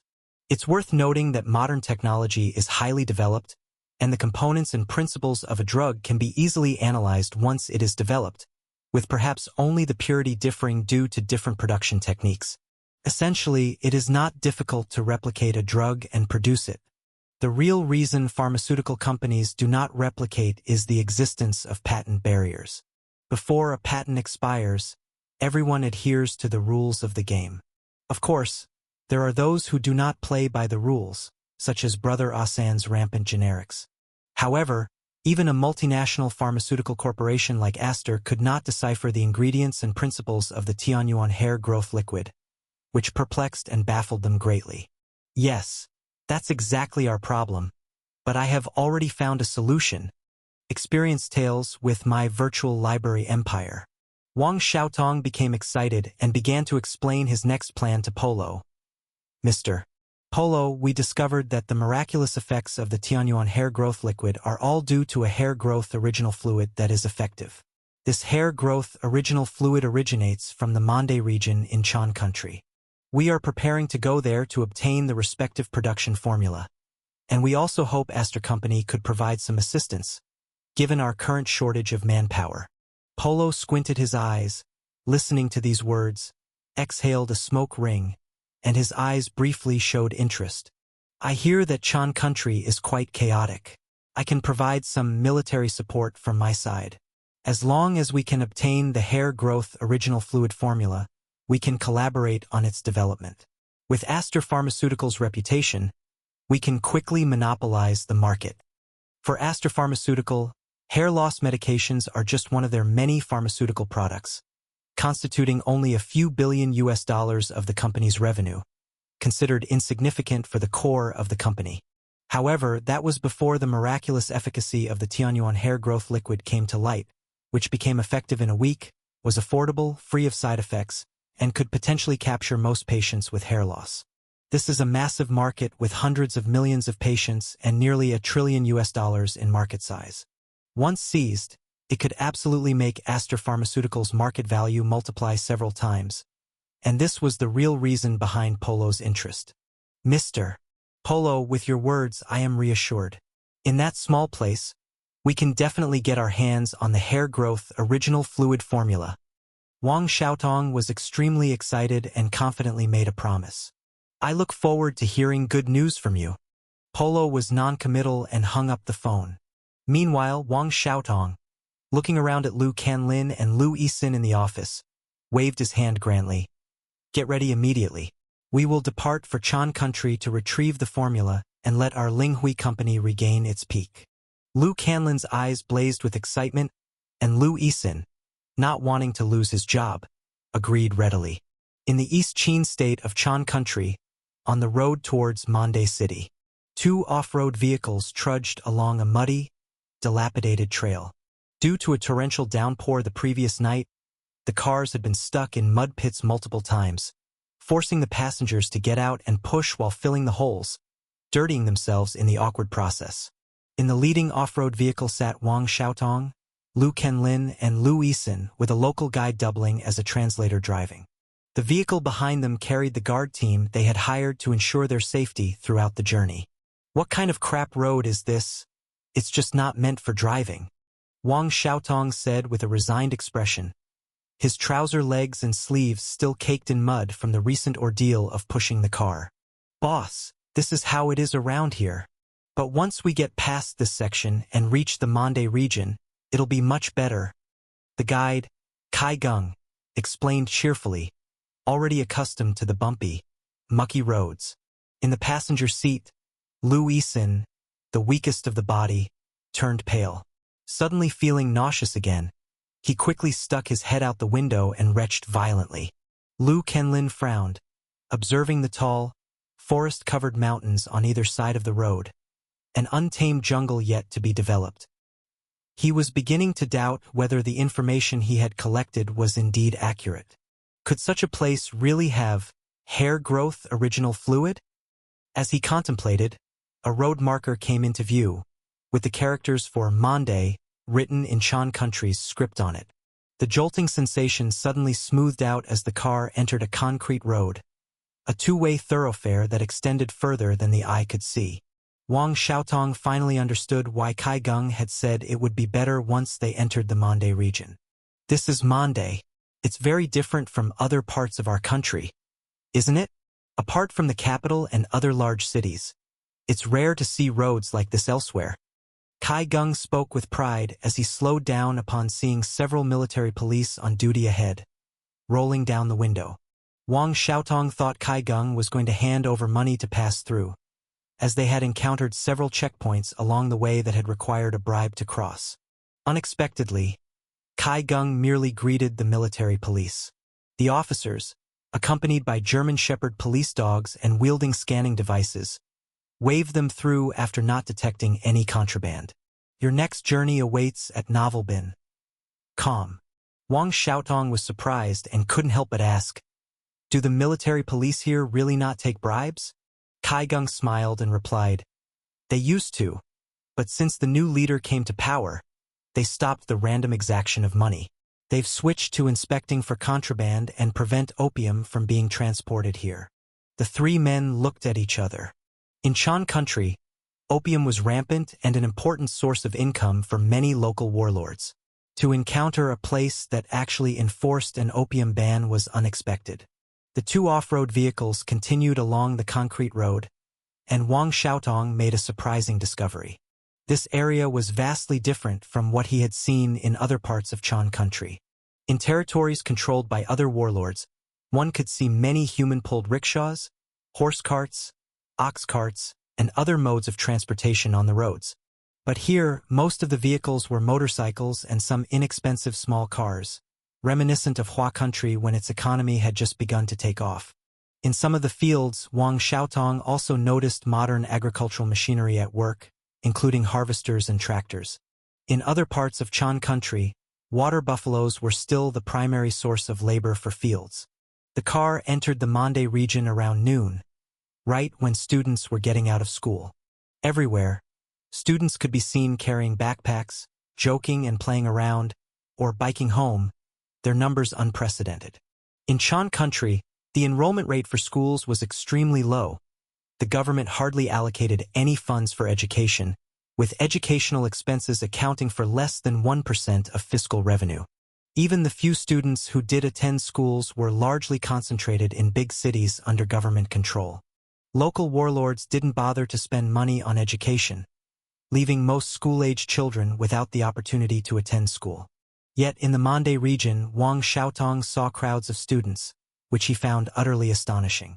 Furthermore, Wang Xiaotong noticed that the people of the Mande region had a spirit unlike that seen in other cities of Chan Country. It was an active and optimistic demeanor, unlike other places which conveyed a sense of just getting by. Seeing the confusion on Wang Xiaotong and his companions' faces, Kai Gung explained, the people in the Mande region are now rich. Almost every household has made a good profit from selling insects, so the living environment has improved significantly. Selling insects? Can such an industry really become the economic pillar? Aren't you afraid of getting stuck with unsellable stock? Lu Kenlin couldn't grasp the concept. With a population of 700,000 or 800,000 in the Mande region, if every household raised insects, the output would be enormous. These weren't pigs, cows, sheep, or other livestock. Who could absorb such tremendous output? JECA Company guarantees to purchase at a fixed price. Here, people are only worried that they don't raise enough insects. There's never been a case of surplus they couldn't sell. Up to now, JECA Company is still increasing their monthly purchase amount, said Kaigung, his tone tinged with envy. Although his salary as a guide and translator was not bad. Some insect farmers in the Mande region with a knack for breeding earned more than he did and could even afford to buy small cars. Unlike his off-road vehicle, he was still paying off its loan. JECA Company? Lu Kenlin and Wang Xiaotong were both instantly energized. According to the intelligence they had collected, the miraculous hair growth original fluid was transported from a farm owned by JECA Company. However, the company was shrouded in mystery, developing only within the Mande region and with hardly any more information available from the outside world. As they spoke, 2 off-road vehicles entered Mande City. The streets here were clean and tidy, filled with buildings of distinctive local architecture, bustling and lively in a way seldom seen in other warlord-controlled cities, with streams of vehicles and a constant flow of people. There were even sports stadiums, libraries, parks, schools, operas, and cinemas, facilities that were rare in other regions controlled by warlords. Accompanied by Kaigung, Wang Xiaotong took a tour of the city. The thing that impressed them the most was an insect collection station they found in the city. Truckloads of boxed insects were delivered, and JECA Company employees, dressed in company uniforms, skillfully weighed and sorted them before handing over money to the farmers and citizens who came to sell their insects. And they paid in Hua Yuan, which the farmers accepted with no resistance, but rather with joy. They also discovered that employees in JECA Company uniforms could be seen everywhere in the city. Many of the restaurants in the city were JECA Company employee canteens, offering very affordable prices. The shopping malls bearing the JECA Company logo were selling a variety of scarce goods from the outside world. The hospitals were fully run by JECA Company, providing affordable medical care to the local population. All in all, one could see numerous connections to JECA Company throughout the city, with the company's influence permeating every aspect of Mande City. After the visit, the few who had just returned to the hotel couldn't afford to rest. Wang Xiaotong, Lu Kenlin, and Lu Yisan sat together to discuss the next plan. Now we can confirm that the Fumin insect breeding farm is indeed owned by JECA Company, and the hair growth original fluid we want should be inside, Lu Kenlin said. He had made a special trip to Fumin breeding farm that day and had looked at it from a distance, shocked by the scale of the insect breeding farm, and had also seen the strictly guarded JECA security at the entrance.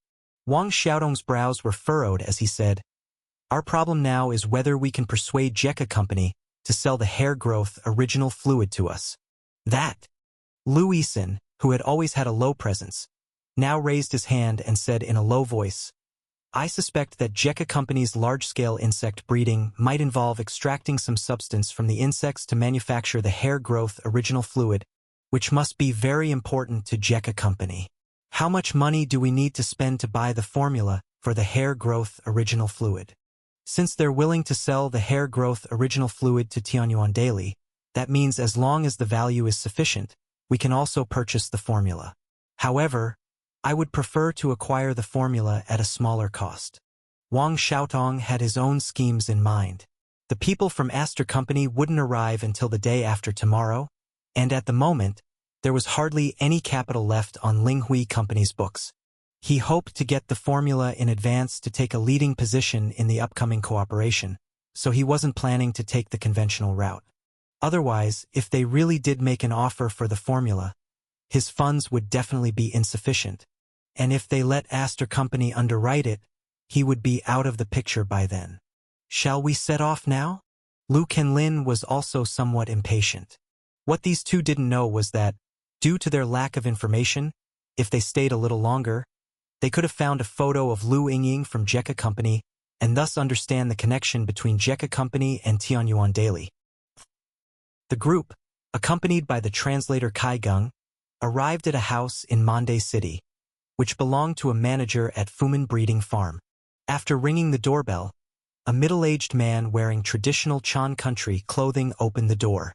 After the necessary introductions and reporting, Wang Xiaotong explained their purpose.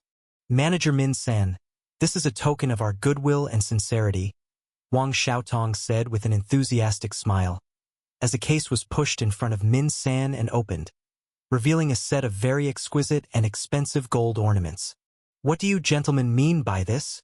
Min San glanced at the gold ornaments on the table and immediately stopped pouring the tea. I hear that Fumin Breeding Farm has developed a very impressive product that can promote hair growth. If manager Min San can help us get the formula, we will give you 10 million huan once it's done. Wang Xiaotong blurted out his astronomical offer, hoping to buy off insiders with money and obtain what he wanted. But while translating this statement, even Kai Geng looked at them with quite the wrong expression. Translate it to him? Wang Xiaotong glared at Kai Geng, wondering why the translator was so unreliable. Boss Wang, you are courting death, Kai Geng said without translating, instead looking at them with a face full of anger. He too grew up in the Mande region and did not know the purpose of Wang Xiaotong and the others before, but now it was different. On the other hand, Min Sen had actually understood Wang Xiaotong's words. Chan country is close to Hua country, and many people can speak Chinese, a fact evident from their acceptance of Hua Yuan as currency.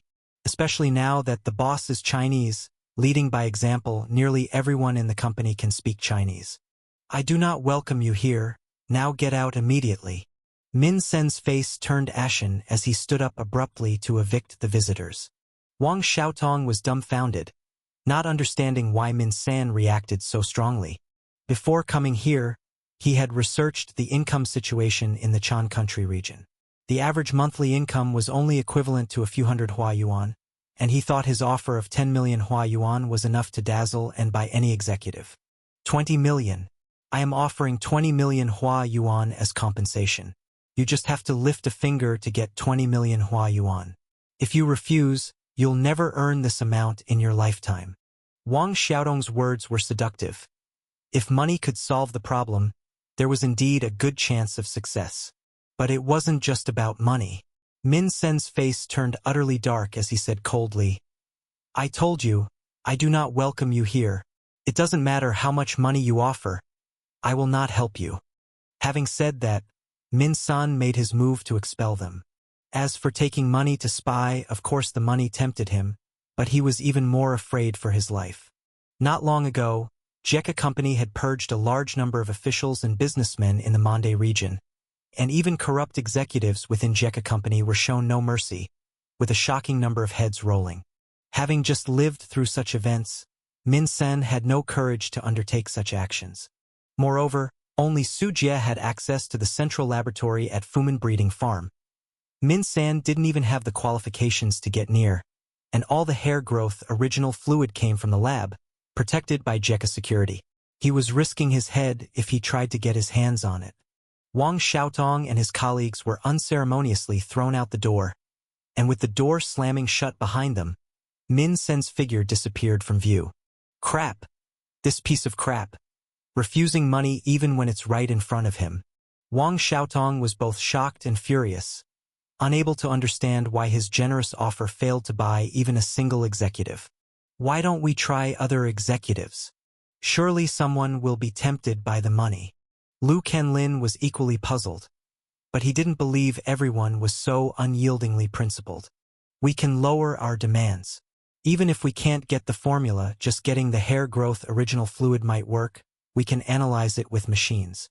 Experience more on Novelbin.com. Lu Yixin suggested, maybe it was the high secrecy of the formula that made Min Sen refuse. Good idea. Let's find someone else. Wang Xiaotong also thought these suggestions were good, and then he turned to the guide, Kai Geng, with great annoyance and said, What are you still doing here? I declare you're fired. Kai Geng didn't lose his temper, but looked at the three men with the eyes one reserves for the dead and turned to leave the place. Clearly, the three of them still did not understand what it meant to offend Jekka Company in Mande. Not long after leaving, Kai Geng made an anonymous call to Jekka Company's security department. His and his family's life had improved because of Jekka Company, and he could not stand to see such scum damage the company and succeed. If Jekka Company were to close due to financial losses, who would build schools and hospitals for them, establish breeding farms, and hand out salaries. Meanwhile, inside the house, Min Sen also immediately called his superior to report today's events. Unaware of any of this, Wang Xiaotong and his colleagues continued on to their next target, searching for an executive to bribe, oblivious to the impending disaster. Auntie and uncle, you're also welcome to visit Linping City, and I'll have my driver pick you up when you do. In Nanfeng City of Hua Country, within a residential neighborhood, Su Jie was chatting and laughing with a middle-aged couple. This was Lu Yingying's childhood home, and Su Jie, fulfilling his promise to her, had accompanied her to her family's place. Ah Jie, eat up. Mr. Lu, his face aglow, kept clinking glasses with Su Jie at the dinner table, clearly in high spirits. Our Yingying can be a bit arrogant. Don't indulge her too much, Ah Jie. If she misbehaves, call me, and I, as her aunt, will teach her a lesson. Mrs. Lu was also nodding with a smile, looking more and more pleased with her son-in-law by the minute. Mom, what are you talking about? Where am I arrogant? Lu Yingying murmured under her breath, feeling that ever since Su Jie's arrival, her status at home had plummeted. Let the young people sort things out themselves. We shouldn't worry too much. Mr. Lu gestured dismissively, exerting the authority of the head of the family. After learning about Su Jie's background, especially that Tianyuan hair growth liquid was produced by his company, both Mr. and Mrs. Lu were astounded. Tianyuan hair growth liquid had been incredibly popular lately. Many of their neighbors and friends were using it, and they had witnessed the changes firsthand as new, black hair grew on balding heads. And as for their daughter securing such a capable boyfriend, all the parents could feel was joy and blessings. While the family was in the midst of laughter and conversation, Su Jie's phone suddenly rang. After looking at the incoming call, Su Jie stood up and said, I'm just going to take a call. You all keep eating. Having said that, Su Jie took his phone and walked out to the balcony. 10 minutes later, seeing that Su Jie had not returned, Lu Yingying also got up and went to the balcony, where she overheard the tail end of a conversation. Let's play the long game and see if they have more people in the wings. Just make sure they don't leave the Mande region. Su Jie gave a few instructions and then hung up his call with Chen Yaoguang. What's happening in Mande City? Lu Yingying hadn't heard everything, but since the call was from Mande, it must be something significant. People from Linghui Company went to Mande, trying to get the formula for the original fluid of our Tianyuan hair growth liquid. Su Jie summarized the situation in the Mande region and chuckled. I didn't expect them to be so persistent, to actually go to Mande. We can't let them off easy. The moment Lu Yingying heard it was Linghui Company's people, she was furious. Their Yafa hair growth liquid had disgusted quite a few people. Don't worry, they clearly haven't done their homework. Otherwise they wouldn't dare to come into our territory. Su Jie never showed mercy to those who were asking for trouble. In Hua Country he had to be cautious, but in the Mande region, Su Jie had 1,000 ways to take them down. Should we hurry back to Mande? Find adventures at Novelbin. Calm. No need. A few jumping clowns won't cause a stir. Spending time with your parents is more important right now. After everything is settled, I'll head over. Su Jie wrapped his arms around Lu Yingying and kissed her, and she felt a warm glow in her heart. In the Mande region, Wang Xiaotong, Lu Kenlin, and Lu Yixin were driving an SUV, navigating the twisting rural roads. Lu Kenlin, sitting in the passenger seat with a phone in hand, was following instructions from a voice on the phone, driving around seemingly aimlessly. Another hour passed, and the three of them finally parked their off-road vehicle and entered a dense forest alone, waiting in front of a marked tree.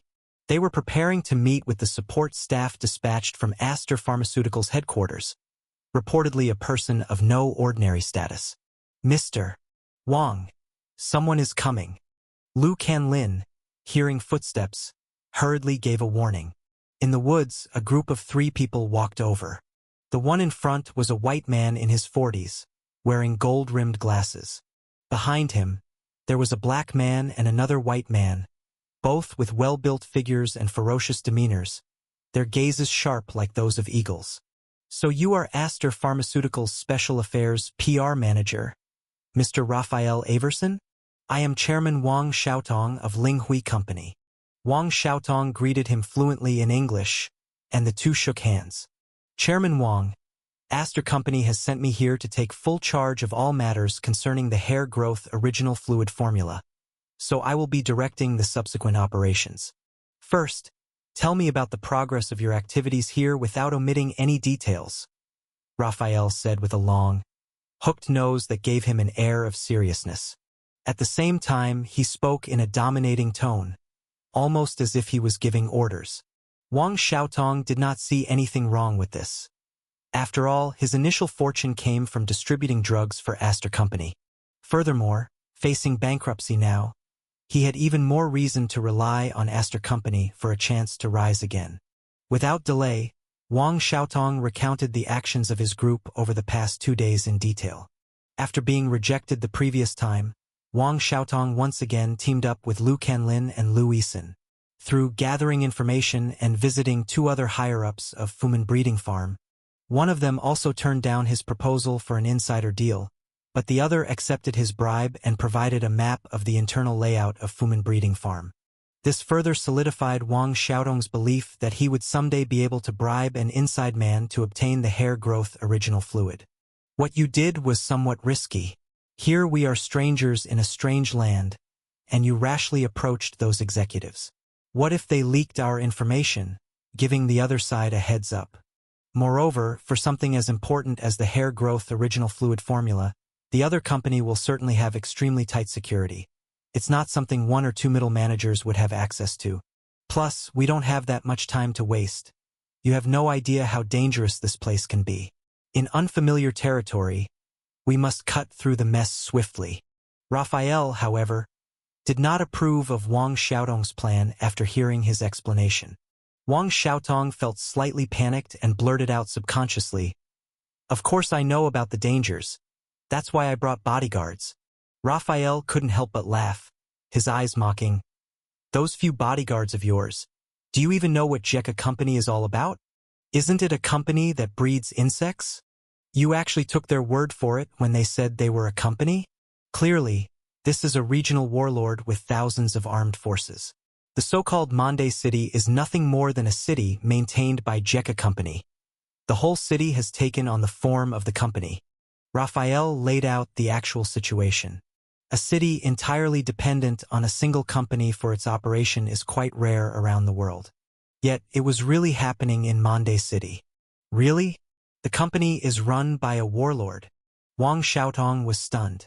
Was he actually dealing with a warlord? Others merely disguise it as a company, but that does not change its intrinsic nature as a warlord. Our intelligence network isn't wrong, Raphael said icily. The intelligence network of large pharmaceutical companies is formidable. In their day-to-day operations, to ensure the distribution of their drugs everywhere, pharmaceutical companies must collect intelligence to target their products effectively, colluding with various powers and using all sorts of methods to curry favor with and corrupt numerous officials and hospital directors. Therefore, through intelligence, Raphael knew the true face of Jekka Company. So, what should we do? Wang Xiaotong panicked, thinking he was dealing with the company, where he had some confidence. But facing the unreasonable warlords, he had no idea how to handle the situation. With a layout map of Fumin Breeding Farm in hand, Raphael pointed to the 2 muscular men behind him and said, "To get the hair growth original fluid formula, we must rely on their strength. They are professionals. Dandy Marco, can you do it?" Raphael, in the past we operated in the Middle East and the Black Continent dealing with vicious warlords and terrorists. It's not necessarily easier than here, especially since we brought 2 teams this time. The Caucasian man, Marco, spoke calmly, filled with an indescribable persuasiveness. He then took the map handed over by Raphael, checked it against a tablet and nodded. "The map is correct. It matches the layout we compared with satellite." "Who are these people?" Lu Canlin sensed these 2 were not easy to deal with, their gaze chilling. "Let me introduce myself. Marco, former SEAL Assault team member, now engaged in the mercenary business. Boys, Come out and meet some people. Marco flashed a faint smile. As soon as his words ended, Wang Xiaotong and the other two were perplexed by what they saw. The bushes and branches around the dense forest moved, and then more than 20 soldiers emerged, wearing camouflage, blended with weeds and branches, armed with various firearms, equipped with night vision goggles and bulletproof vests, their faces painted with colorful patterns. The closest of them was less than 5 meters from Wang Xiaotong and his group, yet they had remained undetected. Looking at his team, Marco confidently said, "One squad consists of 12 people. Here we have 2 squads, 24 men, all retired elites from various international special forces. Assault and strong attacks are our specialties." Amid a group of mercenaries, Wang Xiaotong, shocked at first, was immediately overjoyed afterward. The renowned reputation of the SEAL assault team was familiar to him. To him, getting the formula with such an elite group of mercenaries seemed easily achievable. Marco split into 2 teams for the operation. One led by Dandy to capture the executives of Jekka Company, and the other to raid Fumin Breeding Farm. If we can find the hair growth original fluid formula, great. If not, capture those executives and make them talk. Raphael gave the instructions, then pulled out a photo of Sujia. "This man is our primary target. We must capture him at all costs. Mr. Raphael, please trust our professionalism. I've captured numerous terrorist leaders. This man Sujia will be no exception." Marco saluted militarily, looked at his team, and loudly announced, "Boys, get ready. We're gonna play nicely with the local warlords here. Teach them what special operations are all about." "Cool.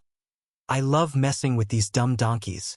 Boss, load me up with more ammo, just so I have fun. I hope they are not like Uncle Black, which would be too unchallenging." The mercenaries showed excited smiles, accustomed to living on the edge, trivializing raid and abduction operations.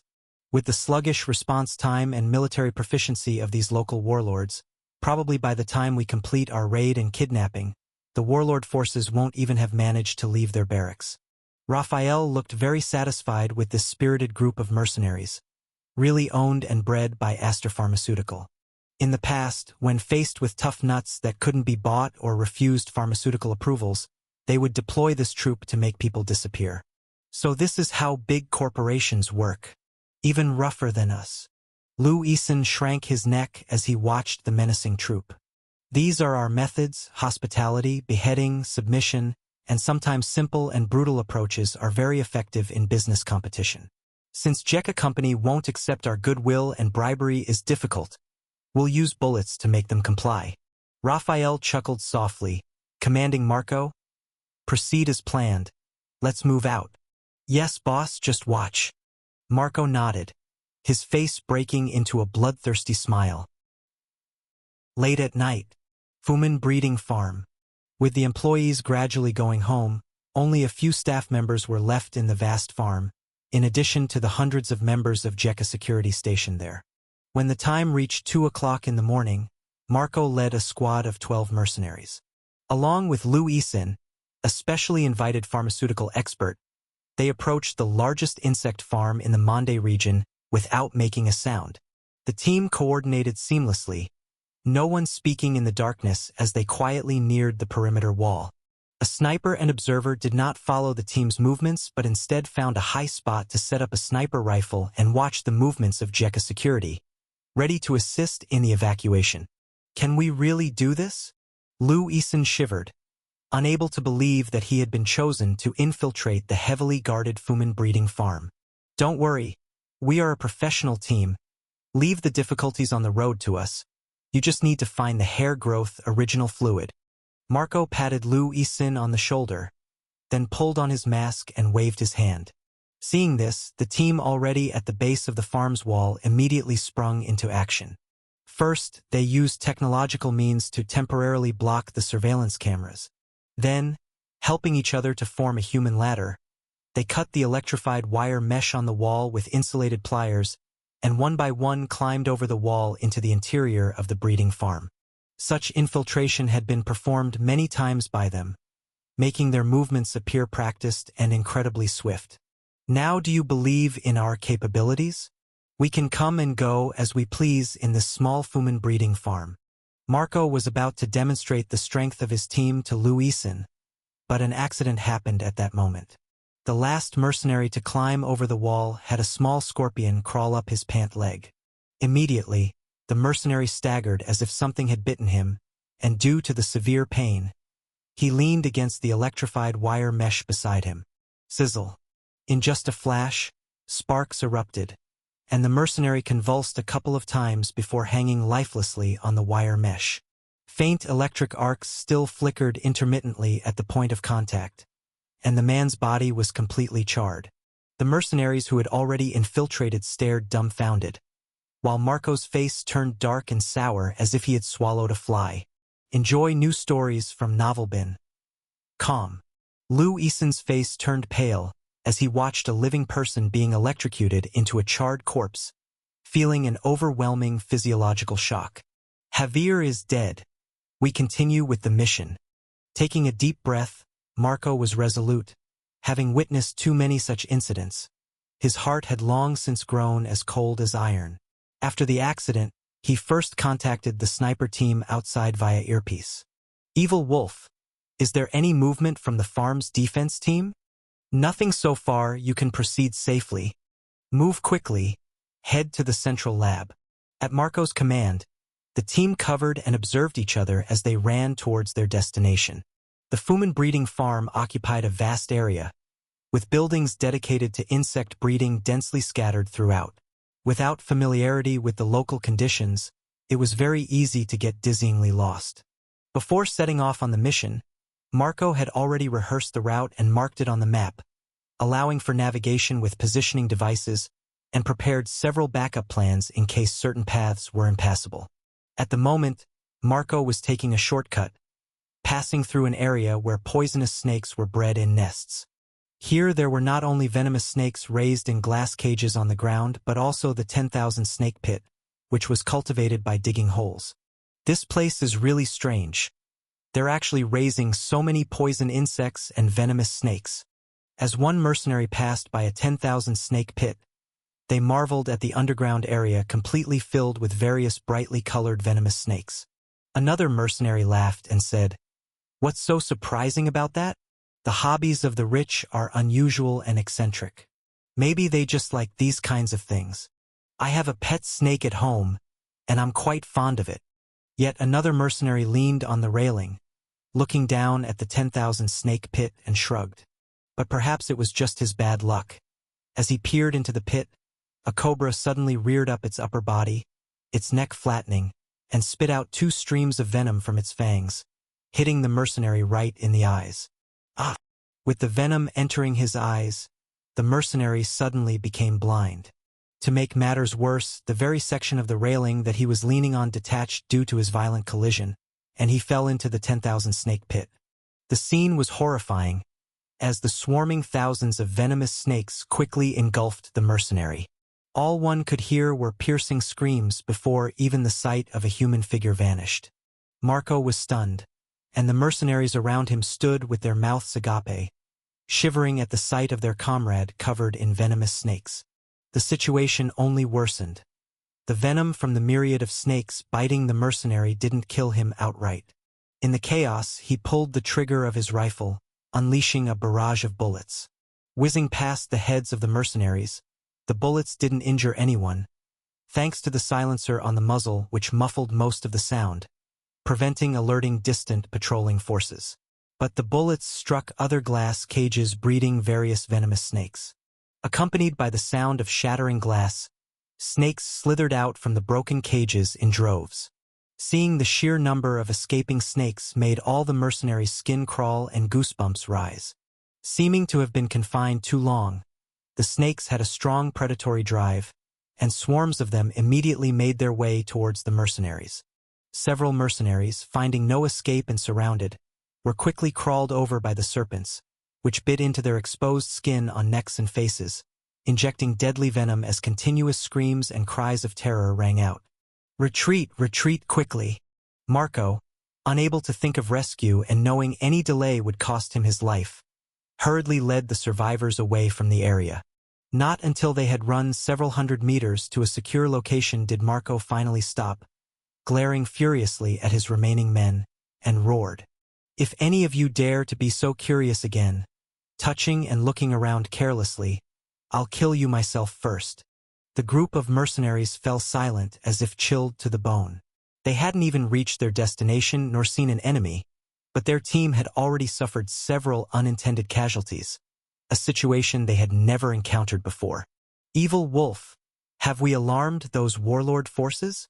he asked over the headset to the observation sniper stationed on the perimeter. "Boss, the station troops haven't moved yet, but you need to be careful. I don't want to see all of you end up inside," came the reply. Hearing the consolation through the earpiece, Marco rubbed his aching temples and looked at his disappointing subordinates, saying, "Keep moving.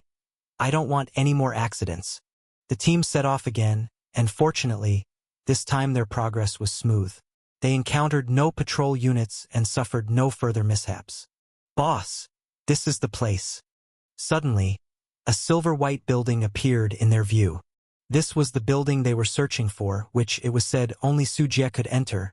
The hair growth original fluid was most likely produced secretly inside. Seeing the highly secure door of the lab with its pupil and fingerprint locks, one could tell there was definitely nothing ordinary about what lay behind. "Can you crack it? If not, just blow it up with a bomb." Marco called over the lock expert from the team, who nodded upon examining the keypad locks. "I can try, but if these locks are connected to an alarm, it might alert the enemy." As he spoke, the lock expert took out his toolbox filled with all sorts of tools and began to work intensely. More than an hour later, the lock expert used hydraulic tools and a gas torch to open the final purely mechanical door. Phew! Luckily there wasn't an alarm connected. The lock expert packed away his tools and wiped the sweat from his forehead as he spoke. "They probably thought no one would get in, so they were careless, which has made it easier for us." With a grand wave of his hand, Marco sent a stream of mercenaries through the door and into the most mysterious lab. Explore more at novelbin.com. The lab was equipped with various sophisticated devices, but to their surprise, there were no documents to be found. "How come there's nothing here?" Marco frowned deeply, knowing it wouldn't be good to return to Raphael without finding anything. "These devices don't look like they've been used at all. It doesn't feel like a lab." Lu Eason ran his finger over a device and found dust on it. He even noticed some devices still had their protective film on, seeming as though they had never been used since being brought in. "Boss, we found a hidden elevator." A mercenary had a new discovery, stumbling upon a concealed elevator by chance. "Let's go, we're heading down."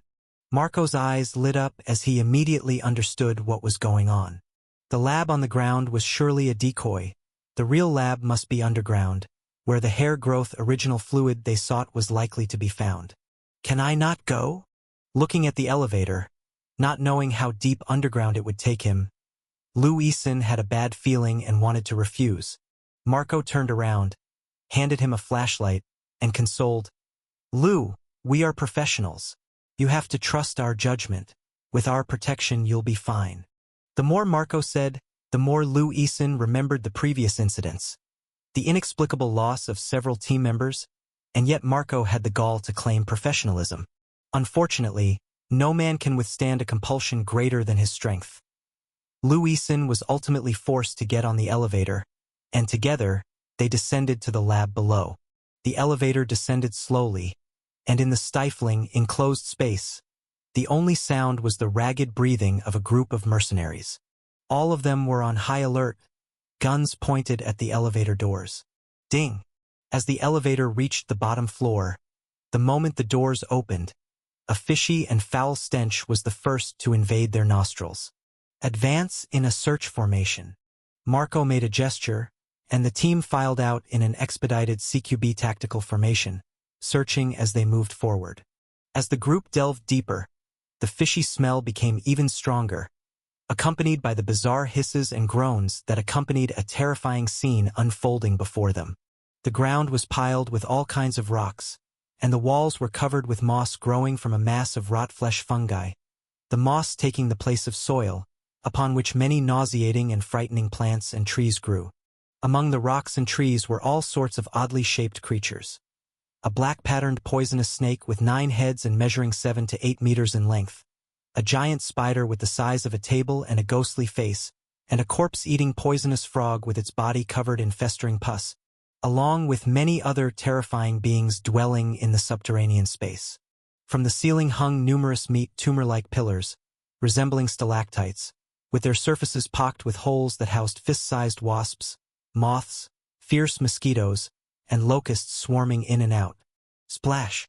Various passageways in the subterranean spaces ceiling opened, and massive quantities of blue star poison insects and snakes were dumped down. The previously dormant poisonous insects began to stir, employing various means. Some consumed voraciously with their gaping maws, others dissolved their prey into pus to absorb nutrients, and yet others laid eggs inside the bodies, turning them into a nurturing bed for their larvae's development. As a large number of blue star poison insects were devoured and killed, the remaining insect blood and flesh fell to the ground, nourishing vast swathes of fungal moss. Some ants, cockroaches, and rats that had begun to adapt to this environment and had survived through constant crossbreeding and mutation scurried out from the crevices and fungi, foraging the remnants of flesh. Your next journey awaits at Novelbin. Calm. The mutated plants and trees occasionally lashed out violently with their vines and sharp, tooth-like leaves, attacking these smaller creatures. Here, killing was a constant occurrence, but with a never-ending supply of poisonous insects thrown into the fray, the cycle of life and death continued, composing a grotesque and bloody ecological circle of horror. Seeing all this, Lu Isen's entire body trembled violently.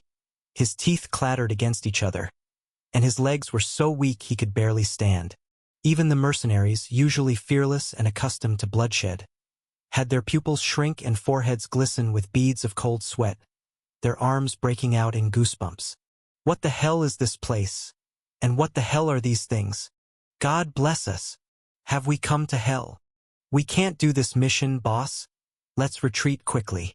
The group of mercenaries was on the verge of wetting themselves, the scene before them challenging their worldviews too violently. Marco was also frightened inside, but he still managed to maintain a semblance of calm and began speaking to ease the tension among his team. This must be Jekka Company's hidden secret laboratory. No wonder they were breeding so many poisonous insects. They were conducting such bloody and terrifying research, studying these inhuman, monstrous creatures. But don't worry, everyone. As long as it's a carbon-based life form, it can't withstand the bullets in our hands. Also, let's search. Maybe the hair growth original fluid is here as long as we... Before Marco could finish his sentence, a golden-lined viper above in the ceiling spotted the group. Its thick golden tail suddenly stretched out rapidly, and its sharp hook pierced through the chest of a mercenary, hoisting him into the air like a fish on a line. Screams and wails filled the air as the mercenary was flung into the gaping mouth of the golden-lined viper, which crunched down with a snap, gushing blood splattering and staining the ground red.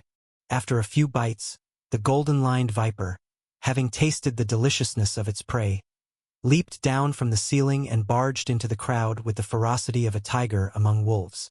Open fire!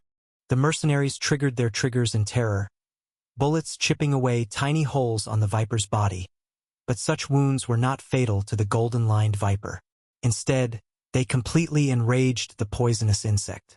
As one mercenary kept firing, the viper's tail swept across, hooking his head open directly. 2 pairs of pincers clamped down on another mercenary from both sides, snapping his body in two.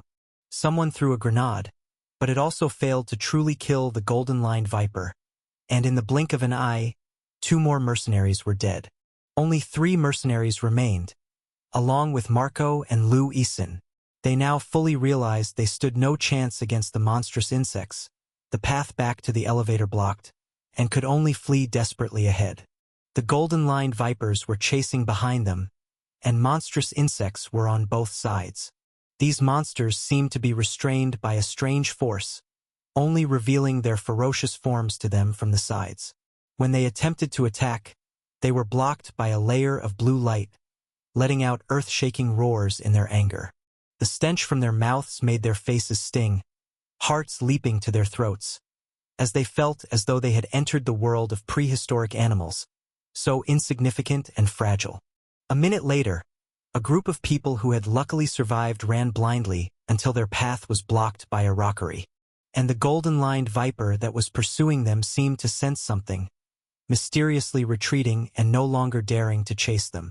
At the same time, a mercenary leaning against the rockery suddenly shivered, raised his head, and cried out in terror. "Boss, boss, look over there." His voice trembled, carrying the utmost fear.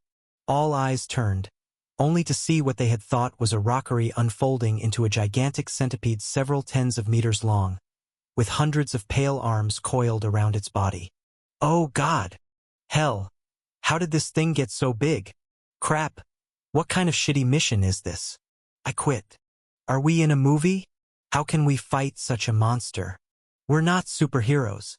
Maybe we're just cannon fodder before the main character shows up." A group of mercenaries cursed continuously in shock at the sight of the gigantic centipede, its thick shell seemingly impenetrable by bullets. Above the centipede's head stood a figure. Marco took a closer look. Wasn't that Su Jie, the one they had been thinking about capturing? "I've been waiting a long time for you, gentlemen." Su Jie looked at the mercenaries with a smile on his face. The mastermind behind Jekka Company. Marco felt apprehensive. Su Jie's demeanor was altogether too villainous, giving him an ominous premonition. Knowing he would not be spared, he quickly tried to inform the outside world through his earpiece, intending to contact the sniper team they had arranged. "Don't waste your effort. We are nearly 100 meters underground, with signal-blocking equipment in operation. No message can get out. And your sniper team outside, they have already gone down to wait for you." The thousand-hand centipede beneath Su Jie propped up its body, towering like a 7- or 8-story building, causing the eyelids of the mercenaries to twitch uncontrollably. One mercenary, excessively nervous, accidentally pulled the trigger, and the bullets from his gun struck the thousand-handed centipede, not even leaving a white mark. At that moment, everyone felt a sense of despair enveloping them. This was an enemy they simply could not fight. "Who exactly are you? And aren't you afraid that researching these things will expose you?" Marco stared at Su Jie, completely unaware before his arrival that he would encounter such a situation. "Who can expose me, you?" A smile curled at the corner of Su Jie's mouth, as pale, sinister corpse hands fell like a tide from the thousand-hand centipede, surrounding the mercenaries. "Kill this monster." The mercenaries struggled desperately, opening fire with all their might. Most of the bullets were aimed at Su Jie, hoping to kill him and survive. Su Jie stood unmoving. The bullets that were fired at him were stopped by the Chenkuan Xianbing formation diagram before they could even draw near, failing to create even the slightest ripple. In the blink of an eye, mercenary after mercenary was enveloped by the pale corpse hands, crushed into mangled, unrecognizable piles of flesh. Lu Yisen's face turned white as a sheet as he watched the corpse hands approach, only able to open his mouth in despair, emitting not a sound before being overran and compressed into a mound of crushed flesh. Marco, too, was covered with crawling corpse hands, leaving only his head exposed. Su Jie walked up to him leisurely, smiling and said, "As the brain of this team of mercenaries, you must know quite a bit of important information. I know you won't easily speak up, but no matter, I will have time to slowly play with you." No sooner had he finished speaking than a dense swarm of poison insects burrowed out from his sleeves, drilling into Marco's mouth, eyes, ears, and other crevices. Marco's pupils dilated with terror, and feeling the agony of his body being devoured by countless insects, he could only emit screams that hardly sounded human. It was 5 o'clock in the deep of the night, a little over an hour until dawn. In a forest in Mande City, Wang Xiaotong, Lu Kenlin, and Raphael were waiting here, alongside another team of mercenaries. This team of mercenaries had originally planned to capture the executives of Jekka Company, but they had not seen any sign of said executives yet. Now, they could only wait for Marco to lead his team on an assault on Fumin breeding farm in an attempt to obtain the hair growth original fluid. Inside the tent, Raphael, who hadn't slept all night, was waiting for Marco's team to return. Mr. Raphael, if we get our hands on the hair growth original fluid, Linghui Company will only need the Hua country market, and we're willing to give 80% of the profits to Aster Company. Wang Xiaodong's face was full of smiles as he fantasized about monopolizing Hua country's hair growth market. Boss Wang, it's not up to me to decide these things. You'll need to discuss it with President Polo. Raphael's face remained composed, but inwardly he sneered. Once he had the hair growth original fluid, Wang Xiaodong would be of no further use. Following President Polo's instructions, he would silence the other man to prevent any leak of today's events. As for the Hua country market, with the miraculous effect of the hair growth original fluid, they could easily support a new agent or even sell directly. With such a powerfully effective product, there would be no shortage of buyers. Mr. Raphael, we've lost contact with Marco. Inside the tent, a black mercenary named Dandy walked in, looking somewhat uneasy. What's the reason? Raphael stood up abruptly, looking down at his watch. The action plan that had been prepared beforehand only required half an hour for the assault. Yet now more than an hour had passed since Marco's team had set off. Logically, whether the assault was successful or not, Marco should have sent back a message. Communications have been completely cut off. It's possible that the mission failed and they couldn't even send back a final message before being wiped out by the enemy. Dandy's eyes were heavy as he voiced the most likely conjecture. Given the disorganized military forces of these warlords, even if Marco was discovered, a few of them should have been able to break through and return. How could it be that not even a message got out before they were completely annihilated? Raphael clutched his forehead. Marco's execution of every mission in the past had been clean and decisive, and he was reluctant to believe that he could fall at the hands of a minor warlord. Although he was loath to believe it, reason ultimately prevailed. Raphael gritted his teeth and gave the order. Notify everyone, we need to move our position. We can't stay here any longer. Have we failed the mission, Mr. Raphael? Hearing the conversation between Dandy and Raphael, Wang Xiaodong only then belatedly realized what was happening, looking at Raphael helplessly. Yes, we must move now. Raphael had barely spoken when he suddenly heard strange sounds beside him. Artillery fire, get down. Dandy's face changed dramatically, and he tackled Raphael to the ground with one motion. Immediately following, several sharp whooshing sounds arrived. Then the earth and mountains shook, a blaze of light blossomed, and several fireballs soared into the air around the camp. 2 mercenaries didn't manage to dodge in time and were caught in the blast. They were thrown several meters away, and by the time they hit the ground, their internal organs had been shattered. Retreat quickly. Raphael stood up swiftly, and Dandy quickly directed the other mercenaries toward a predetermined evacuation point. In the darkness, a dense hail of bullets and artillery shells rained down madly, with continuous explosions tearing up vast swathes of scorched earth from the sky. Seeing the scale of the assault, Dandy knew it involved at least several hundred enemies, a thought that made his scalp tingle. Although they were mercenaries, they were also elite retired special forces with rich combat experience. But this wasn't a movie, and they weren't Rambo, capable of a small squad taking on hundreds of armed enemies. Read exclusive content at novelbin.com. They had been successful in past missions because they operated on a principle of striking fast against small, slower groups, not engaging with large enemy forces. The mercenaries protected Raphael as they retreated swiftly, but Wang Xiaodong wasn't afforded such treatment. Bullets whizzed past him, causing his legs to turn to jelly. Bang!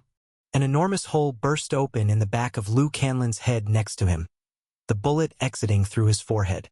His body fell mid-escape onto the ground, landing on Wang Xiaodong and scaring him to the point of wetting himself. Mr. Raphael, save me, don't leave me behind. Wang Xiaodong cried out, but Raphael was struggling to save himself and naturally paid no heed to Wang Xiaodong's life or death. On the contrary, Wang Xiaodong's cries in the darkness attracted gunfire. A flare shot up into the sky, and a barrage of bullets swept over, riddling the director of Linghui Company like a hornet's nest. More and more flares rose into the sky, Two-wheeled armored vehicles entered the battlefield, with anti-aircraft guns crazily firing into the dark woods. An armed helicopter hovered at low altitude, firing rockets in the general direction, with the constant succession of explosions and roaring creating an incessant din, and the mercenaries' slight resistance was immediately extinguished. Armed only with light weapons, they were no match for the regular army equipped with heavy weapons. Raphael turned his head to look at Dandy, who was helping him escape. A recent machine gun volley had shattered Dandy's upper body. Looking back at the battlefield, the mercenaries were dead or injured. Raphael listened to the dense footsteps around him and could only raise his hands high in surrender. Monday City Prison. Raphael lay on the narrow single bed, his eyes lifeless as he stared at the mold-covered ceiling. Back on the battlefield, the desire to survive and fear of death had made him surrender. He had been captured for 3 days now and didn't know what fate awaited him. Clang. The cell door was opened by someone, and 2 Jekka security guards stepped aside, as a very young man with his hands behind his back walked in. Raphael, do you recognize me? Su Jie brought over a stool and sat down on it, crossing his legs. Raphael slowly turned his head, and upon seeing Su Jie, he recognized him as the dangerous person who was a top target in their plan and the true mastermind behind the Jekka company. What do you want? I'm willing to pay $20 million for my release. That's all the money I have. Raphael, trying to appear calm, sat up and spoke. In the West, there is a culture of paying ransoms, and he hoped to buy his life back with money. The mighty Minister of Foreign Affairs at Aster Pharmaceutical, a member of the Averson family, and the 3rd son of the current family head. Your offer seems a little insincere. Su Jie laughed and exposed Raphael's true identity. The so-called Averson family was the secret of power behind Aster Pharmaceutical. This family controlled more than just this one company. Their business interests included construction, shipbuilding, and chemicals, among others. But undoubtedly, Aster Pharmaceutical was the most important company of the family, making up more than half of their assets. Raphael's complexion changed, suddenly realizing something. He said, "It was Marco who told you, wasn't it? You took a couple of days before coming to see me because you were torturing Marco during these days. He couldn't withstand it and confessed, right? Experience tales at Novelbin." Calm. Su Jie shook his head and said, "You overestimate him. He spilled everything he knew in less than an hour after he was captured. The reason I only came to see you now is that I've been dealing with other matters. You're not as important as you think. Impossible unless you use truth serum or other drugs. Marco has undergone professional training to resist interrogation. There's no way he couldn't last an hour. That's because you haven't experienced it, and of course you wouldn't want to." Su Jie chuckled softly, his gaze roaming over Raphael, and leisurely said, "Do you know why you're still alive? You want to use me to threaten my father, but it's useless. In my father's eyes, the family's interests far outweigh my life. He has 17 sons and 8 daughters. He won't miss one." Facing this topic, Raphael's expression turned bitter. "Maybe, but who knows without trying?" Su Jie's smile was mischievous as he tossed a satellite phone to Raphael, saying, "Call your father now." I doubt he would refuse to take the call. Raphael didn't struggle, quietly took the phone, and dialed a series of numbers. The phone rang for a long time before it finally connected. "Dad, it's me, Raphael. I'm currently at..." Raphael's gaze shifted toward Su Jie. "Go ahead." Su Jie waved his hand, indicating that Raphael could speak freely. "I'm currently at Monday City Prison, standing in front of Su Jie, and he wants to speak with you." There was silence on the other end of the phone for a moment. Then a somewhat aged voice came through. "Hand him the phone. I'll talk to him." Su Jie took the satellite phone from Raphael's hand and started speaking proactively. "I assume you are the renowned Mr. Jose Averson. My name is Su Jie, currently the founder and owner of Hair Growth Original Fluid. Mr. Su, name your price." On the phone, Jose's voice was very calm, lacking the agitation and anger that one might have expected. The other party might have already known that Raphael's operation had failed, and the mercenary force had been wiped out, falling into Su Jie's hands. Looking at Raphael, Su Jie said, "Want to redeem your son? It won't be easy. No, the price I mentioned refers to the hair growth original fluid. You can do whatever you want with my son." Jose's voice was exceptionally cold, just as Raphael had said. He was an old man lacking in human warmth. "That makes things difficult for me. The hair growth original fluid is a non-sellable item to me." "There's no such thing as a non-sellable item. It's just that the profit value isn't enough. I'm offering $50 billion to buy out the formula for that product." $50 billion, too little, too little. $80 billion. Not enough. $120 billion, plus a 5% stake in Aster Pharmaceutical, and the friendship of the Avelson family. Jose's voice altered slightly, perhaps thinking that Su Jie was asking for too much. "Mr. Jose, we both know the market value of the hair growth original fluid. What you're offering doesn't even come close to 1/10 of its actual value," showing completely no sincerity at all. Su Jie, smiling wryly, had no intention of selling the formula for the hair growth original fluid. He just wanted to see the extent of the other party's obsession with the product. "Mr. Su, something's value is not for you to control. The wise know when to let go. I'm willing to let you share a larger part of the profits of the hair growth original fluid. Either hand over the formula, or let Aster Pharmaceutical take stakes in Tianyuan Daily." Jose's voice carried a hint of a threat, a warning issued by a multinational pharmaceutical giant that not just anyone could withstand. "What if I say no?" Su Jie raised an eyebrow. Such verbal threats meant little to him. In this world, those who monopolize without sharing meet bad ends. You can't swallow such huge benefits on your own, Mr. Su.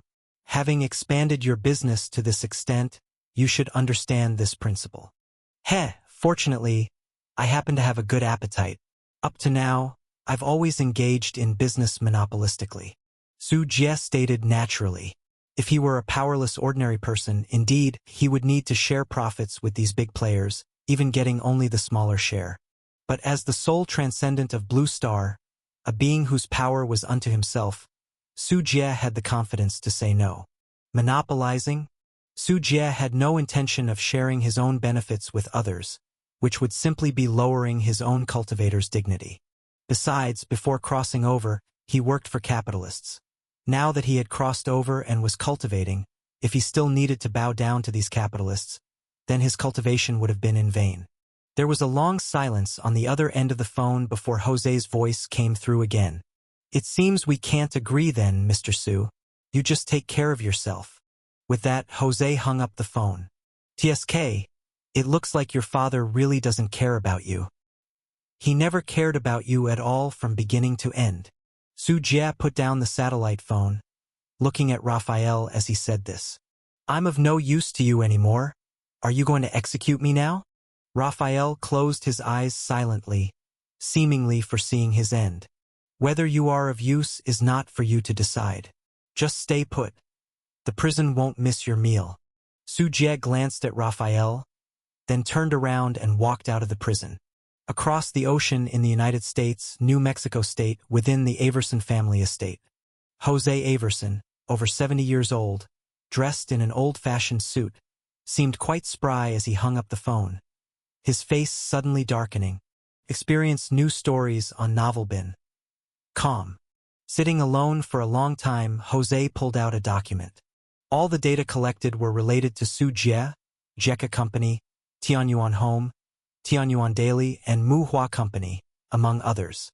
After about 15 minutes, Jose put away the documents and then called someone over.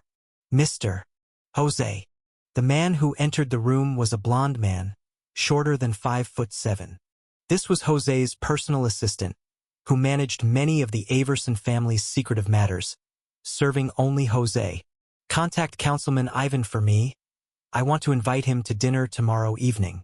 Also, get the company's public relations department moving. Go and stir things up in Southeast Asia. I remember there are many warlord organizations in Chan country. Perhaps they could use our help." Jose spoke unhurriedly as he gave his instructions. Since some young upstarts wanted to monopolize the game, he naturally would teach them that the rules of this world were not so easily played. Yes, Mr. Jose. The assistant nodded, taking note, then hesitated before speaking. Mr. Jose, regarding the information about Raphael, Miss Melissa Dogan has heard some rumors and is now making a fuss, demanding that you don't bother, consider her son dead.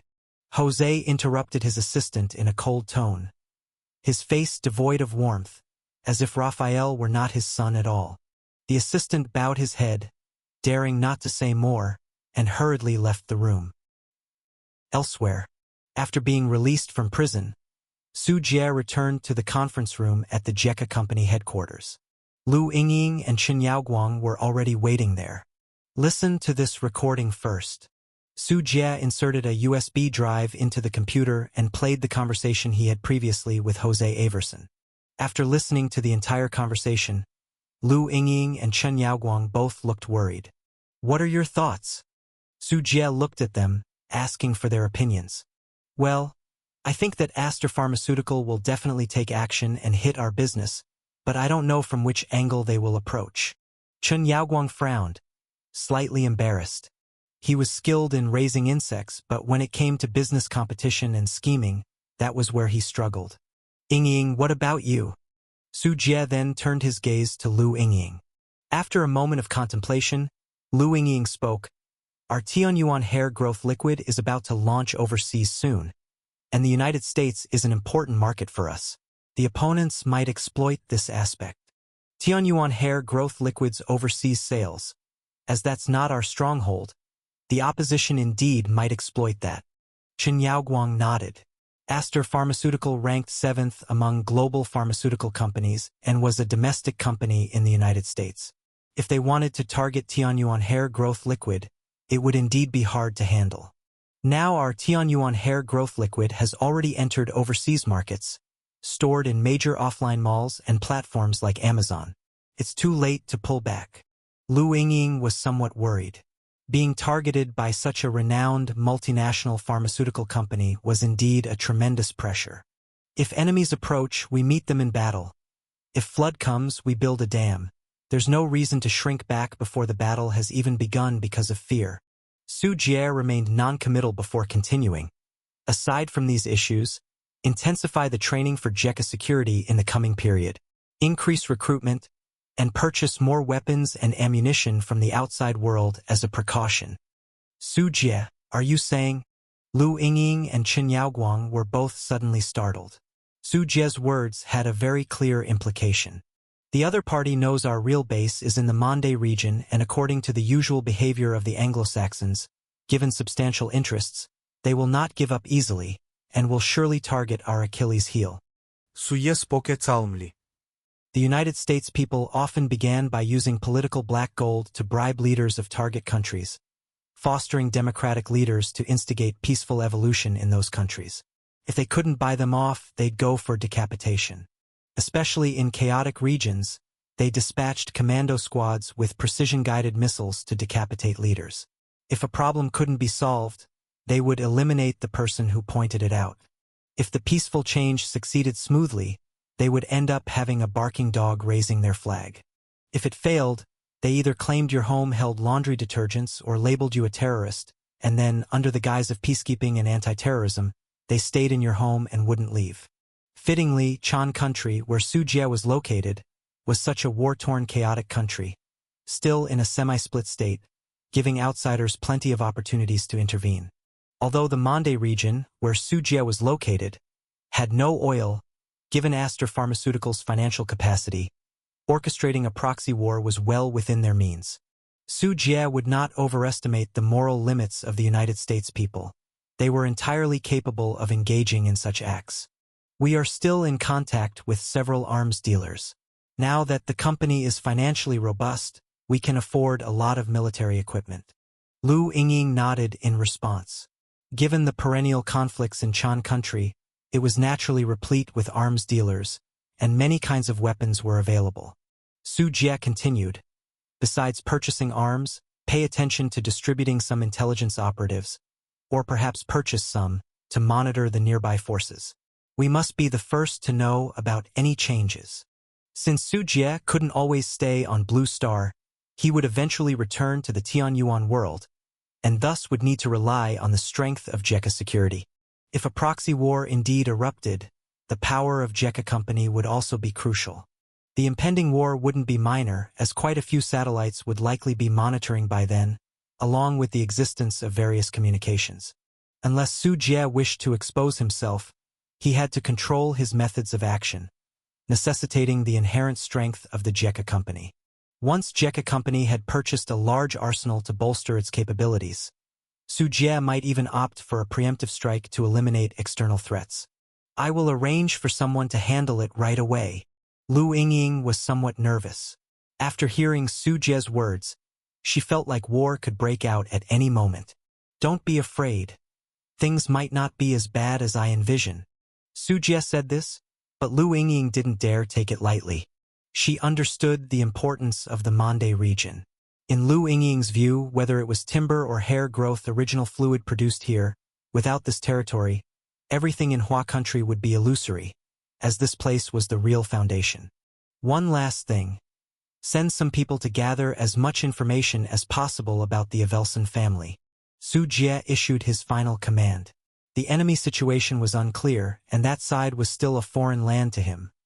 He was not confident that he could annihilate the people of the Avelson family.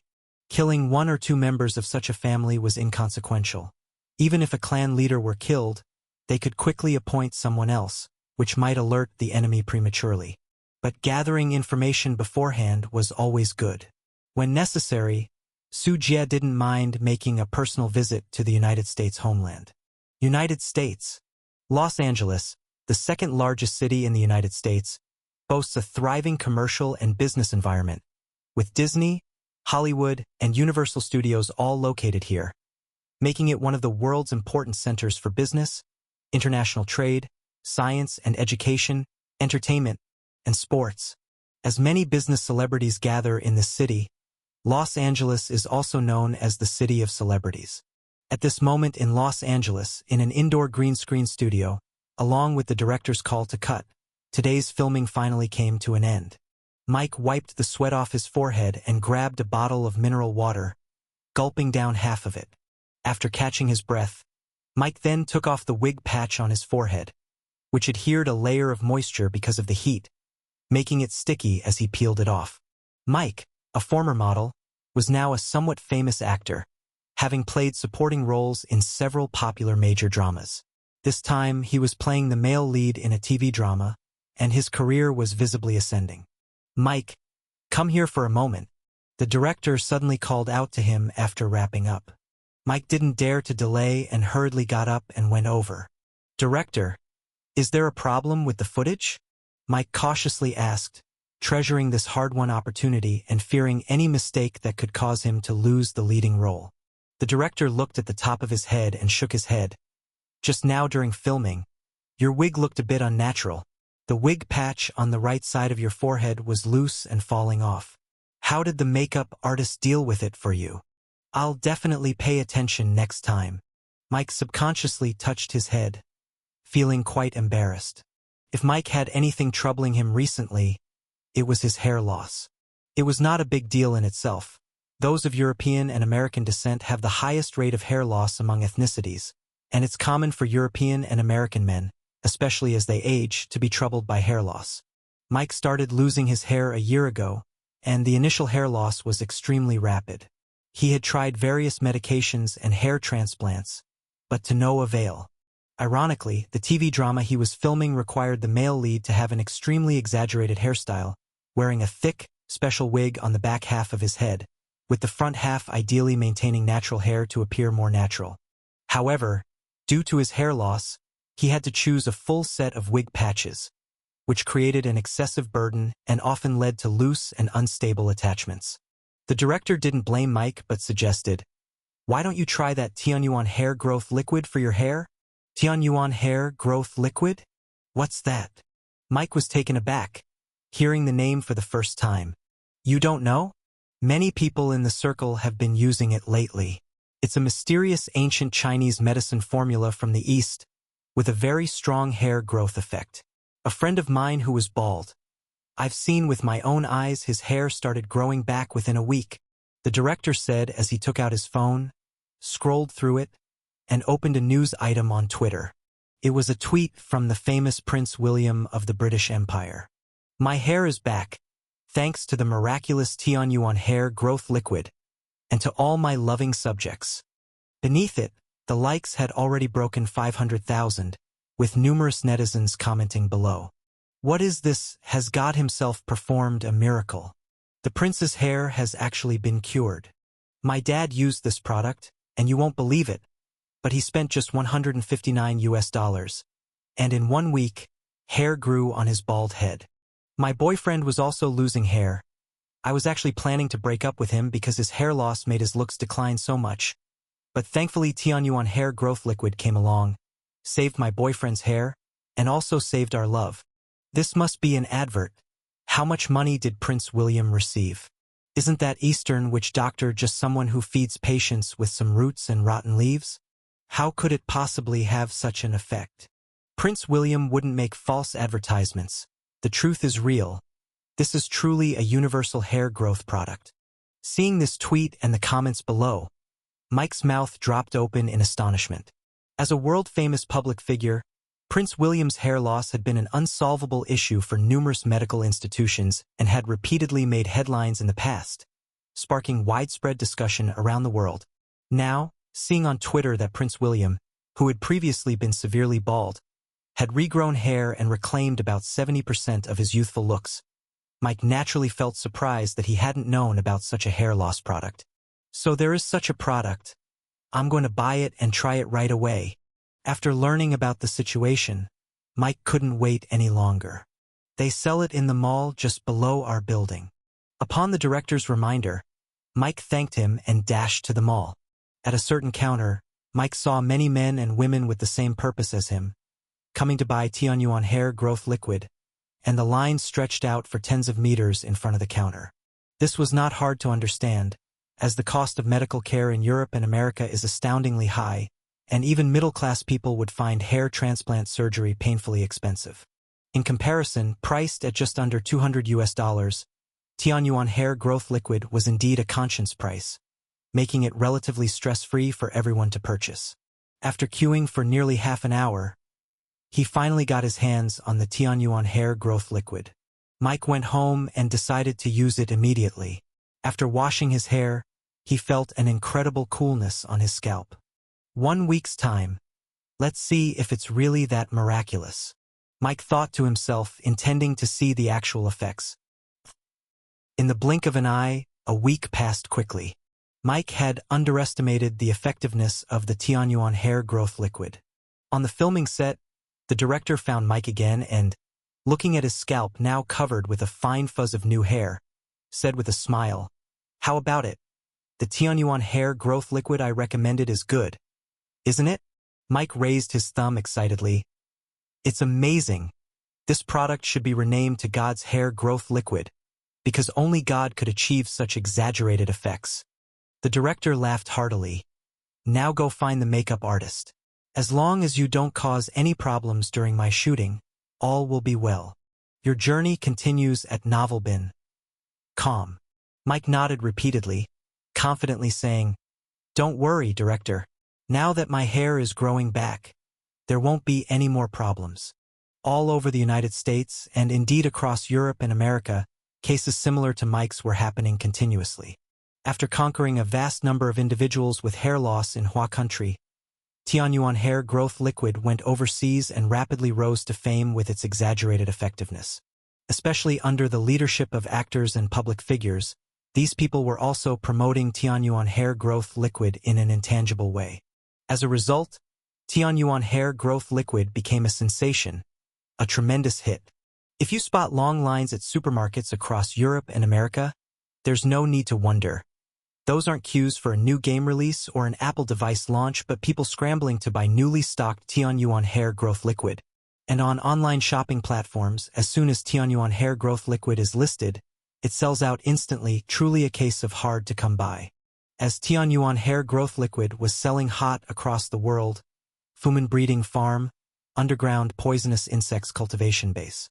A golden-lined viper several meters in length screamed in agony as a horrifying figure pinned it to the ground, unable to escape its fate as prey despite its struggles. Accompanied by the sound of chewing, this powerful poisonous insect capable of easily wiping out a human elite squad vanished inside a gaping maw. Under the bright light illuminating the underground space, the assailant's form gradually became visible. Like a train in its immense size, with pale arms thicker than human thighs protruding from both sides of its body, its head set with bony cheeks embedded in flesh, from which cracks emitted a scintillating purple fluorescence, giving off a scorching heat. Its eyes, characteristic of an insect, displayed a cold ruthlessness. Its smooth, glossy insect shell was stained with various insect blood and flesh from its killings, mixed with the scent of death from the consumed creatures.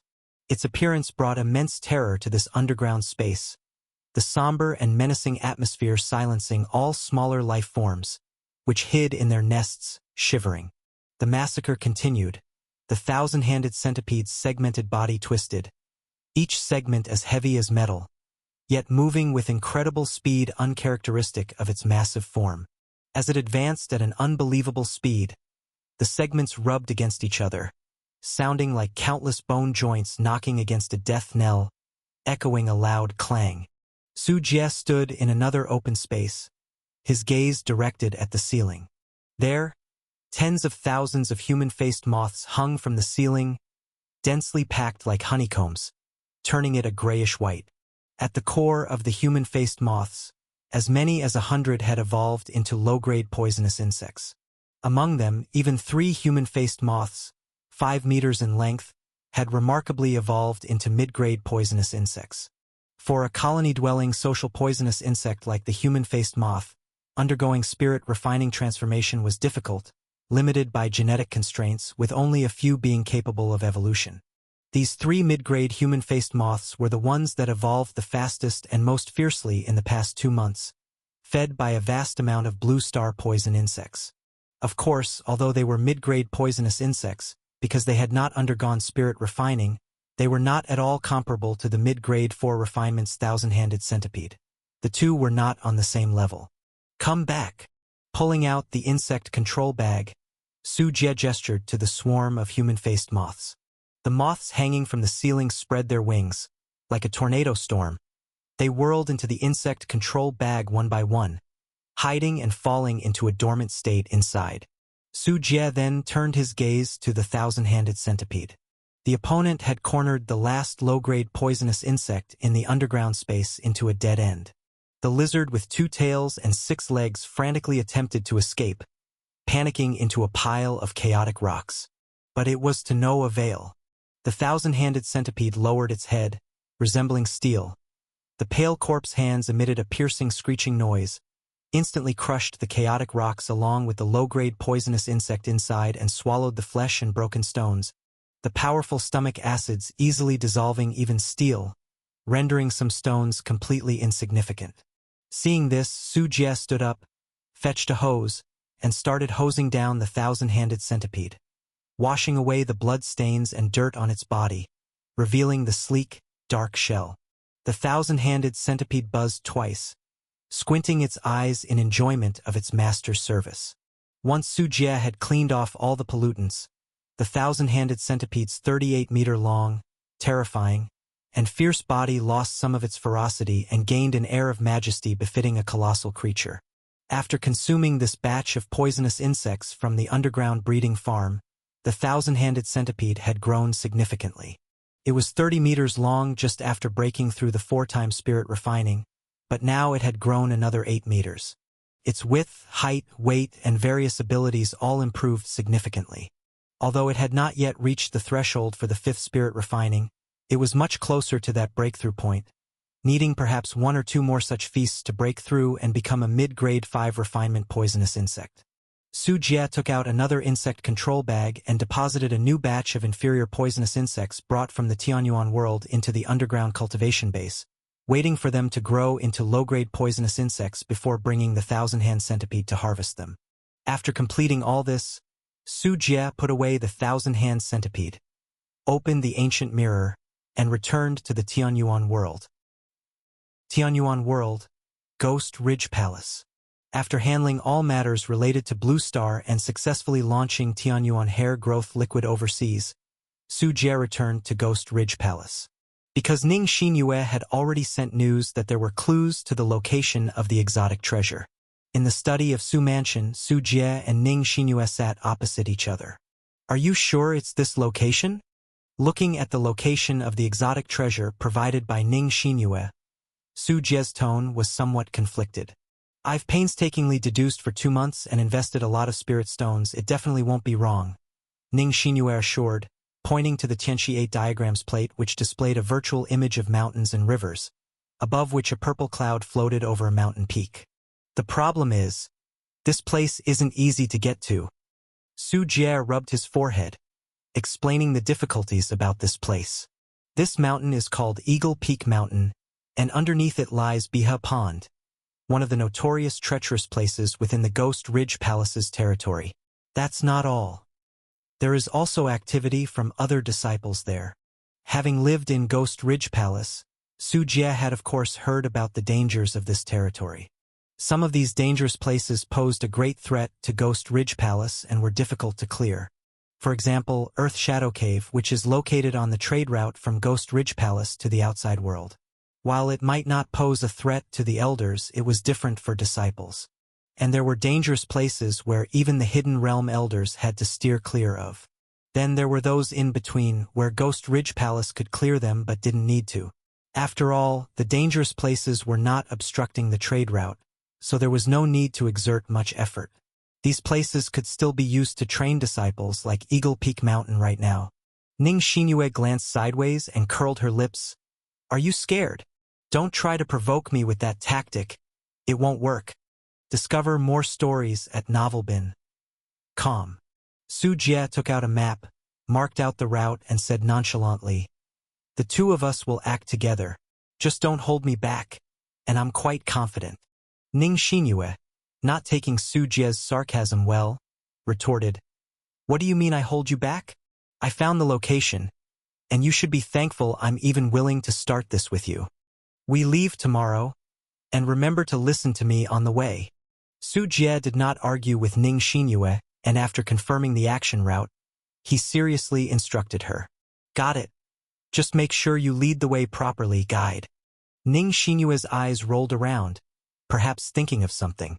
Su Jie stood up, preparing to go to the black market to purchase some supplies for tomorrow's action. He still had quite a few blood marrow crystals. Keeping them now was meaningless. It was safer to convert them into combat power first, which would also increase the success rate. Ghost Ridge Palace, Taishu Pavilion in the black market. When no fewer than 12 flying swords were laid out before him, Su Jie nodded with satisfaction. "Mr. Su, are you sure you want to buy them all?" Kai Chunni asked again. These flying swords were all the stock they had in their store. Although these flying swords were all low-grade beginner flying swords, each worth over 100 blood marrow crystals, it was still the first time she had encountered someone buying more than a dozen at once.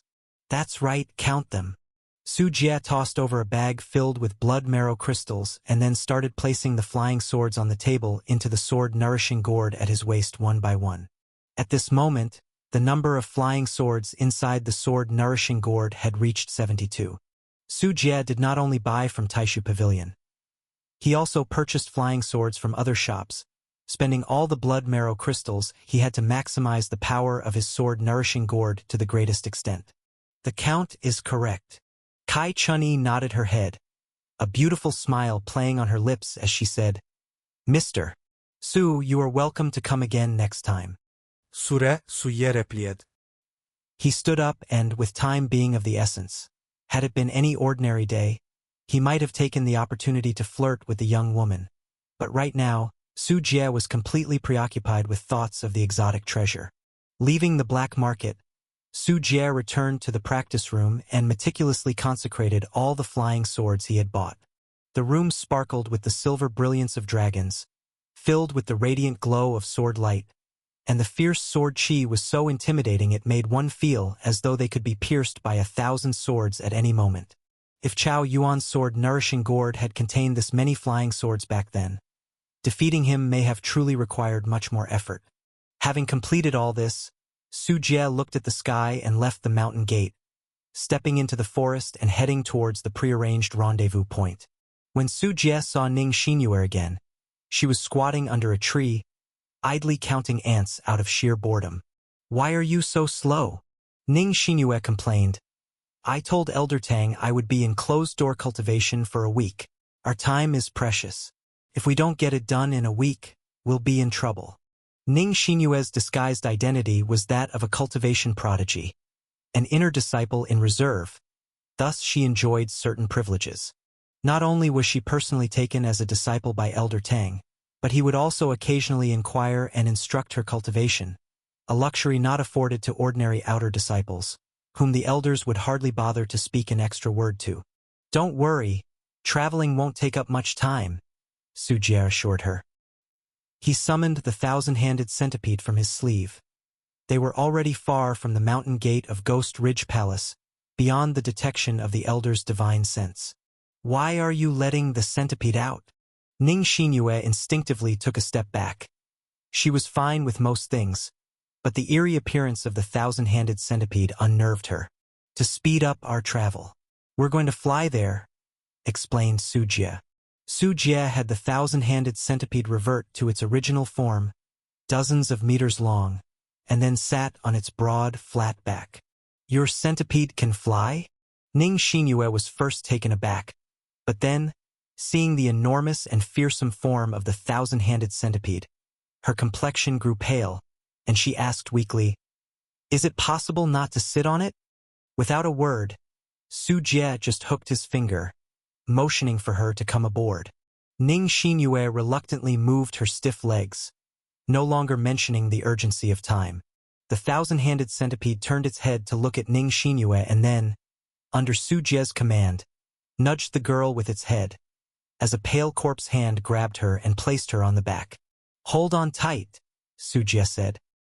He patted the thousand-handed centipede and the immense creature began to float and rise on the spot, gradually picking up speed as it flew over the forest, the green sea of the dense forest canopy bowing and collapsing to either side from the wind pressure. So fast." Ning Xinyue's eyes widened as she steadied her wind-blown hair, her voice barely audible over the howling wind. "Xiao Qian Brand Express Flying Service. Just joking with you," said Su Jie. Su Jie said something Ning Xinyue couldn't understand. Then he walked over to the head of the thousand-hand centipede, took out a map, and compared it as they flew towards Eagle Peak Mountain. "What a huge bug!" She cautiously touched the cold, smooth insect shell, stuck out her tongue, and as she looked down at the dense forest below, Ning Xinyue also felt the convenience the thousand-hand centipede provided. Without this poisonous insect, it would take a whole day to reach Eagle Peak Mountain on foot. But flying there would take less than an hour. The thousand-hand centipede sped through the air, its massive size and the aura of a mid-grade 4 refinement poisonous insect causing the animals below to panic. Even demons and spiritual beasts would mostly choose to retreat when they saw the thousand-hand centipede. Su Jie saw alien ghosts in the forest, and these fierce creatures were quickly avoiding them. However, the flight of the thousand-hand centipede was still too conspicuous, and there were always some powerful demons that did not fear its presence. In the middle of the flight, the thousand-hand centipede suddenly veered, tracing a C-shaped arc through the air. Ning Xinyue, caught off guard, nearly got thrown off its back and promptly tightened her grip on the centipede's segments to stabilize herself. Right where the thousand-hand centipede had been flying straight before, a huge demon was flapping its enormous wings and chasing after them rapidly. This was a demon even larger than the thousand-hand centipede, its rough skin covered in light green scales, with blood-red eyes harboring wildness and ferocity, and the thick aura of its murderous intent was chilling to the bone. A Yunling realm black-scale blood-bat demon, Xiao Qian, fly faster, Su Jie said as he looked back at the pursuing demon. Such demons, when fully grown, possessed the peak cultivation of the Yunling realm. There were cases within Ghost Ridge Palace where they had directly devoured disciples of the 9th and even 10 levels of the Yunling realm.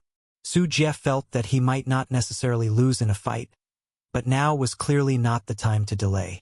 The thousand-hand centipede sped up, and the black scale blood bat demon behind them flapped its wings tirelessly, pursuing them for tens of kilometers.